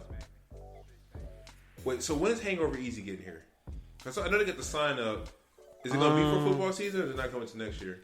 No, it should be open like next month sometime. Okay. So I know when I go out on Saturday nights, I can't go as hard. Because I want to be able to get up Sunday and go to Hangover Easy and go from Hangover Easy to Bar Louie. It'd be nice to have our peak rev days like back in the day in this area though. And knowing that we ain't got to drive nowhere, just walk around. And this place is a Dora now too. We can have our cups. What? Oh, Dora, yeah, they are, yeah. We walk around and have our cups. Just drinking my cup. Kirko Banks. And don't get me started. You know Bar Louie's got those $3 mimosas. Listen. Khaled voice. I'm excited, man. I love football season. Football season and brunch, they go hand in hand. Yeah. Oh, brunch and football. Yeah. Football and brunch. Football and brunch and football. Yeah, I can't wait. And guys, you can't call it brunch if there's no alcohol involved. That is correct. If there's no alcohol, you just had a sad late breakfast. Or lunch, or early lunch. Or a sad early lunch. You said sad? Yeah. Hey, nigga, what you eating lunch so early? No, I will say, I think brunch is... Best meal of the week? Best meal of the week. Easily. Because, I don't know, it's just something like when I hear brunch... I don't even think about food. The first thing I see is just orange juice and champagne. That's all I think about is orange juice, champagne. Brunch? Oh, you talking about mimosas. You talking about mimosas and chicken and waffles. That's all I think about. You know what it is about brunch? It's the fact you get a little bit of alcohol and you can get a sweet and savory. Correct. Yeah. Like, most meals with dinner, it's all savory. Your alcohol is usually like a beer or something. Just don't sweet. Well, another thing too is, so along the lines of what you're talking about, when we're drinking, I don't know about you, when you're taking straight shots of tequila or whatever you're doing, that shit hurts, right? Yeah. There's no sweet, savory, anything. But when you go have brunch, you sit down, they bring you your mimosa, your first drink of that orange juice with the champagne. It's just like, I don't know, it's like, I can't even explain it. So let me ask you Like this. heavenly. Let me ask you this question. And the chicken and waffles. Come on, man. So let me ask you this question. Do you consider those day parties with the bitches screaming, "Hey!" Are those brunches? What day party you talking about? Like just in general, like you see them like, oh, we got brunch specials, and like they playing like the 90s R&B music loud as fuck. Yeah. But they still serve food. Is that brunch to you? No. Okay. It's not to me either. No, so for instance, if we went to let's say we're in a pool party in Vegas and they have a brunch buffet, right? Mm-hmm. That's not brunch. Brunch to me is me going, sitting down in an establishment and ordering my food. You make my food. I don't want to put any work into this. I don't want to go to the buffet every time when I want. And then when you do the buffet, it's not even fresh. And then a lot of those places do like day parties, or you can do like mimosa pitchers for. I don't want to hear back that ass up at brunch. I don't. I agree with that. It's one of my all-time favorite songs.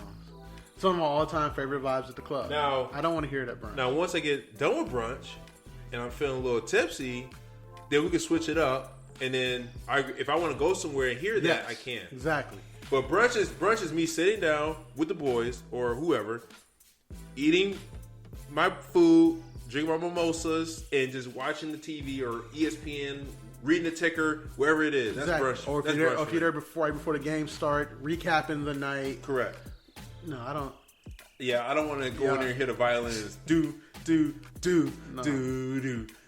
You're like, what the fuck? Like, I just got here. Like, I don't want to hear French Montana. Don't pop that. Like at brunch.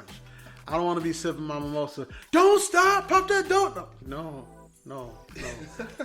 DJ, first of all, I'm close to death. Can you turn it down? Can you turn on some Marvin Gaye? Yeah, play something more subtle, man. I agree with that.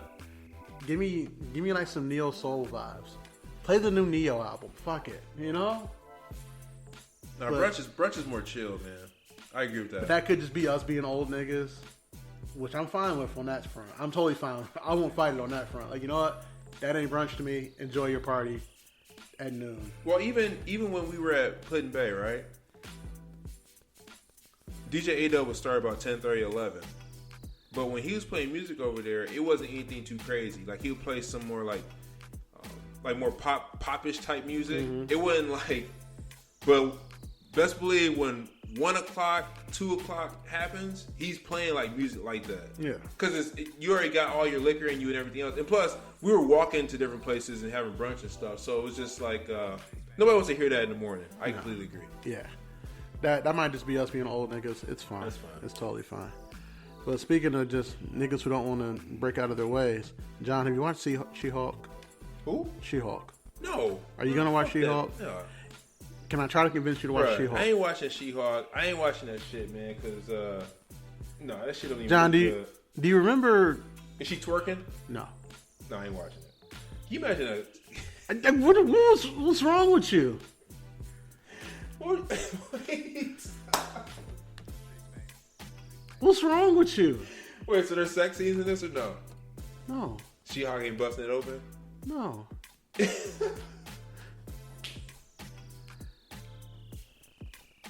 What kind of cheeks She-Hulk got? Are they real muscular? Like, It have to be. You can't kick open like a bank safe. I'm done, man. All right, so John, do you remember the show Ally McBeal from childhood? Mm-hmm. So, think about the episodes of that were like less serious. They were like more funny. Mm-hmm. So imagine that, but then throw some MCU superhero magic in there. Mm-hmm. That's all She-Hulk is. Mm. It's just a funny workplace comedy essentially. I just watched The Office. So I want to see workplace comedy. Most overrated show of all time. Wait, what? Most overrated show of all time. The Office? Yeah, followed by Friends. Overrated as fuck. I've never seen Friends. Friends, but I've watched The Office. The Office is not overrated. Office is overrated. So hold on. Parks and Rec is way better. Wait, hold on a second. So what like slapstick comedy did you like then? If you think The Office is overrated? Office isn't slapstick. Okay, so Workplace. It's a workplace comedy. Okay, so what comedies do you Brooklyn think? Nine-Nine is way better than Brooklyn what? Brooklyn Nine-Nine. Brooklyn Nine-Nine. Way better than Office. All right. Workaholics. Okay, so tell me about She-Hulk, please. So again, yes, it's kind of like a workplace, like lawyer type comedy. With She's a lawyer. Yeah, not a stripper. You didn't know she was a lawyer? No. She-Hulk's always been a lawyer. Okay. They do change her origin story up a little bit. But it was cool seeing. What if She-Hulk was a stripper? Would you watch it? I mean, I'm watching it. She's a lawyer, so if she picks up one of my other favorite professions, absolutely. Come on. So, if you're watching She-Hulk and you see her stripping to, let me ask you this: would you smash She-Hulk in her green form? Be kind of worried she'd kill me. Not gonna hold you, mostly because I watched that one scene in The Boys. Oh, man. Or in the first season. Eurogas? Oh no, in the first season. No, in the first season. What scene was that? When she was riding dude's face and then like crushed it. Oh yeah. You know what happened to you? That's nasty, dog. You're a nasty dude, man. You the one brought it up. No, I was just wondering what. You the one thinking about sex with green people. I would. No, I just asked you, did she twerk? That's all I asked you. Not this episode, at least. Okay, all right. But anyway, John, it's a good show. It's going to be a good show. I'm glad you enjoy it. You got to watch it. I'm glad you enjoy it. You need to watch it. I'm not committed to anything. Committing? Is that how you say it? Oh, look at John having trouble with the word commitment. Yeah. Oh. Committing? I can't say it. Anyways, I don't know. I don't know if I'm going to watch it. I'm giving it the A-Dub stamp of approval off the first episode. You only watched one episode? Or it's what, weekly? Yeah. But I'm saying, as of right now, it's good. Is it better than Obi-Wan? No. Is it better than Miss Marvel? To be seen, to be determined. Is it better than Hawkeye? I like Hawkeye. Is it better than Moon Knight? To be determined. And again, I didn't think Moon Knight was that bad. I didn't think it was good. I didn't think it was bad. So you're not gonna watch She-Hulk? No, watch She-Hulk. You think She-Hulk has black nipples or green? Green. Different shades of green. Like a darker, forest? Probably. What's wrong with you? I was just. What color is her hair? Green. Oh, I thought it was purple. No. Yeah, I won't be watching it. Her fit is purple. John, you gotta watch it. No, I'm good. You know what you should watch though? Oh my god, here we go. That new Dragon Ball Super movie. I gotta see that. Oh, I wouldn't go see it Saturday. Actually, I think it's on my. I think I watched it at home. Actually, no, just go to the theater. It's worth seeing in theaters. That's pretty far. It's dubbed in English. John, it is 1,000 feet from you.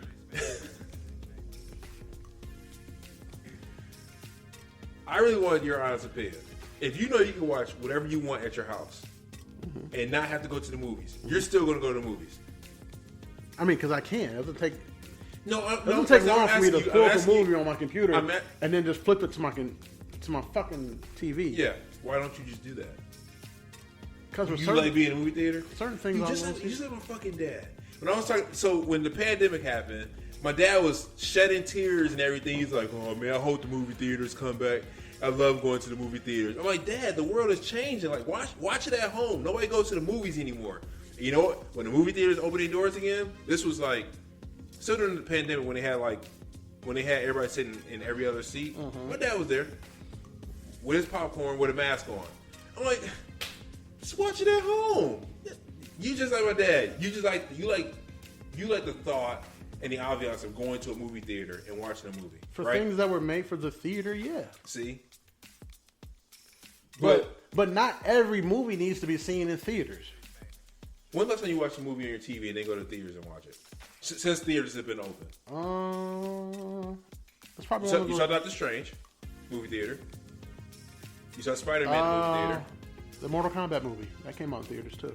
Oh, it did? I didn't know that. I thought it just came out on HBO Max. Yeah, no, I'm pretty sure it was in theaters. Here you go, that's one. But yeah, like You went to the movie to see Dragon Ball. Dragon Ball And Super. I'm a huge Dragon Ball fan. Dragon Ball superhero. I was. Yeah. I was reading shit about how Gohan is the man now. Oh About fucking boy, time. boy. Your dad is pretty much the strongest Saiyan ever, and Gohan over here wearing glasses. John, go to the theater and see it. Yeah, I'll watch it at home. I'll watch it this week. It's $9. You got $9. I can keep my $9 and get a chicken sandwich with that, and then watch it at home. John, just go see it. Just go to the theater. $9, I can go Nagoya. Well, no, it's more than $9. But I was gonna say, like $9 in Nagoya, you getting something? Like, what waitress are you smashing right now? why is it gonna be smashing a waitress? What if I know the chef? Okay, what chef's dick are you sucking right now? What? You, What are you talking about? what are you talking about? What are you talking about? You said you knew the chef. I mean, you gotta know him pretty well to be getting shit for $9. I hope y'all see like how I talk about what color She-Hulk's nipples are, and then Dubs got me sucking off the chef at Nagoya. Hey, I support all lifestyles. I'm gonna see it though. I'm planning on seeing it. Yeah, so How long is it? hour 40 minutes. Okay. There's a post-credit scene too that, as a Dragon Ball fan, you're like, thank you guys. And it has nothing to do story-wise going forward. It's just one of those fun things. Mm-hmm. It's a real fun movie. There you go. Going to the movies is fun. Is it? That movie was really fun, and it was very fun to see it on the big screen with the big sound. I mean, was there a lot of people there when you went, or were you the only person watching? I would say there's probably 20 people in the theater. I'm surprised they got Dragon Ball over here. Honestly, I am too. you know who else has Dragon Ball? My TV. My TV. My TV has it. Ooh, Doug, the Star Show, yeah. What the fuck was that? That was you earlier today. So I'm just like, Your impressions of me get worse by the what do week. you mean? No, they don't. By the week. Do the Dove Show. I just did it. Well, it's the Dove Show. Sounds just like you said. No, you don't. No, you don't. All right. Is there anything else you want to hit the people with before we get out of I'm here? about to give me some wings, bro. I'm about to try those new Wingstop got a new flavor, hot honey rub. I might get those. You know the Chicken King over here, man. That was all you want. That's all I want to say. Yeah. Remember that one time when you spoiled Cane's opening in Ferrisburg for everybody? I did not.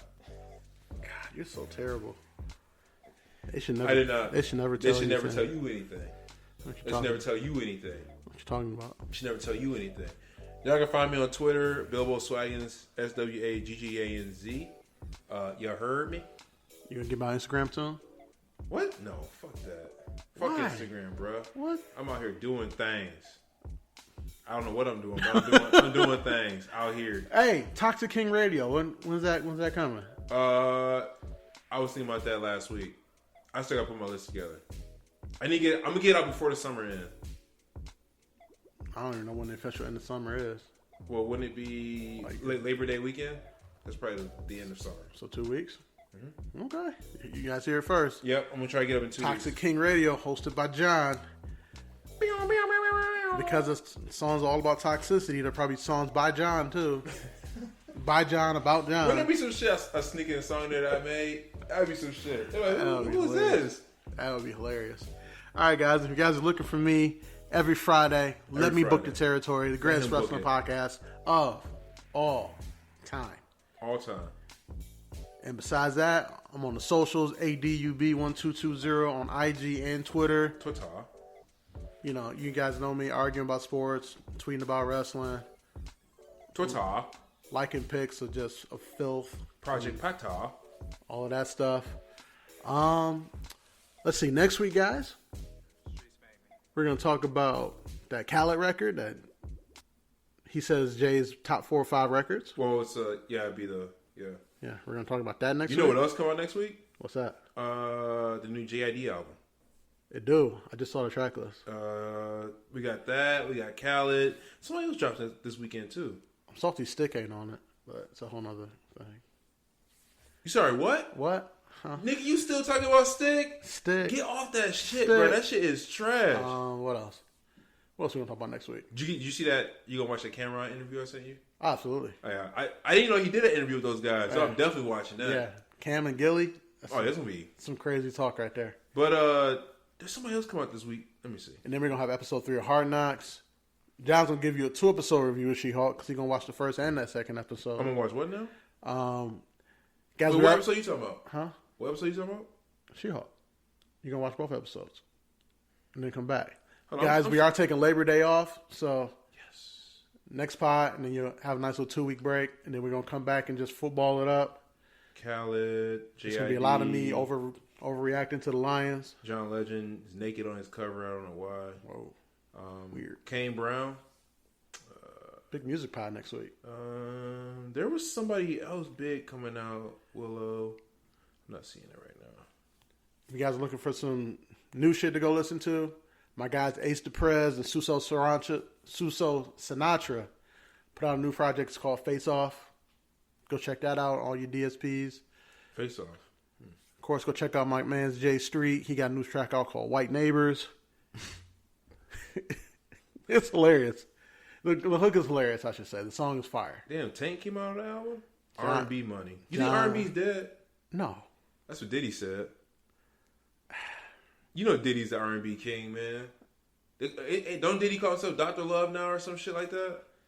He was calling himself Brother Love. Oh, Brother Love. That's his Brother Love. But then we had to remind him that Brother Love is a manager in professional wrestling. They got to introduce us to The Undertaker. What are you talking about? Brother Love. Bruce Pritchard. He introduced the world to Undertaker. All right, we'll take your word for it. 'Cause I know you like a wrestling encyclopedia. Oh no, I'm not. I got to get you on the pod with BA. BA is a wrestling encyclopedia. I'm good. I'll take your word for it though. He knows a lot about Puddin' Bay too. He used to be a security guard there. Oh really? Yeah. I like to hear those stories. Smash a midget girl too. Huh? Huh? All right, y'all. Until next week, we out. Peace.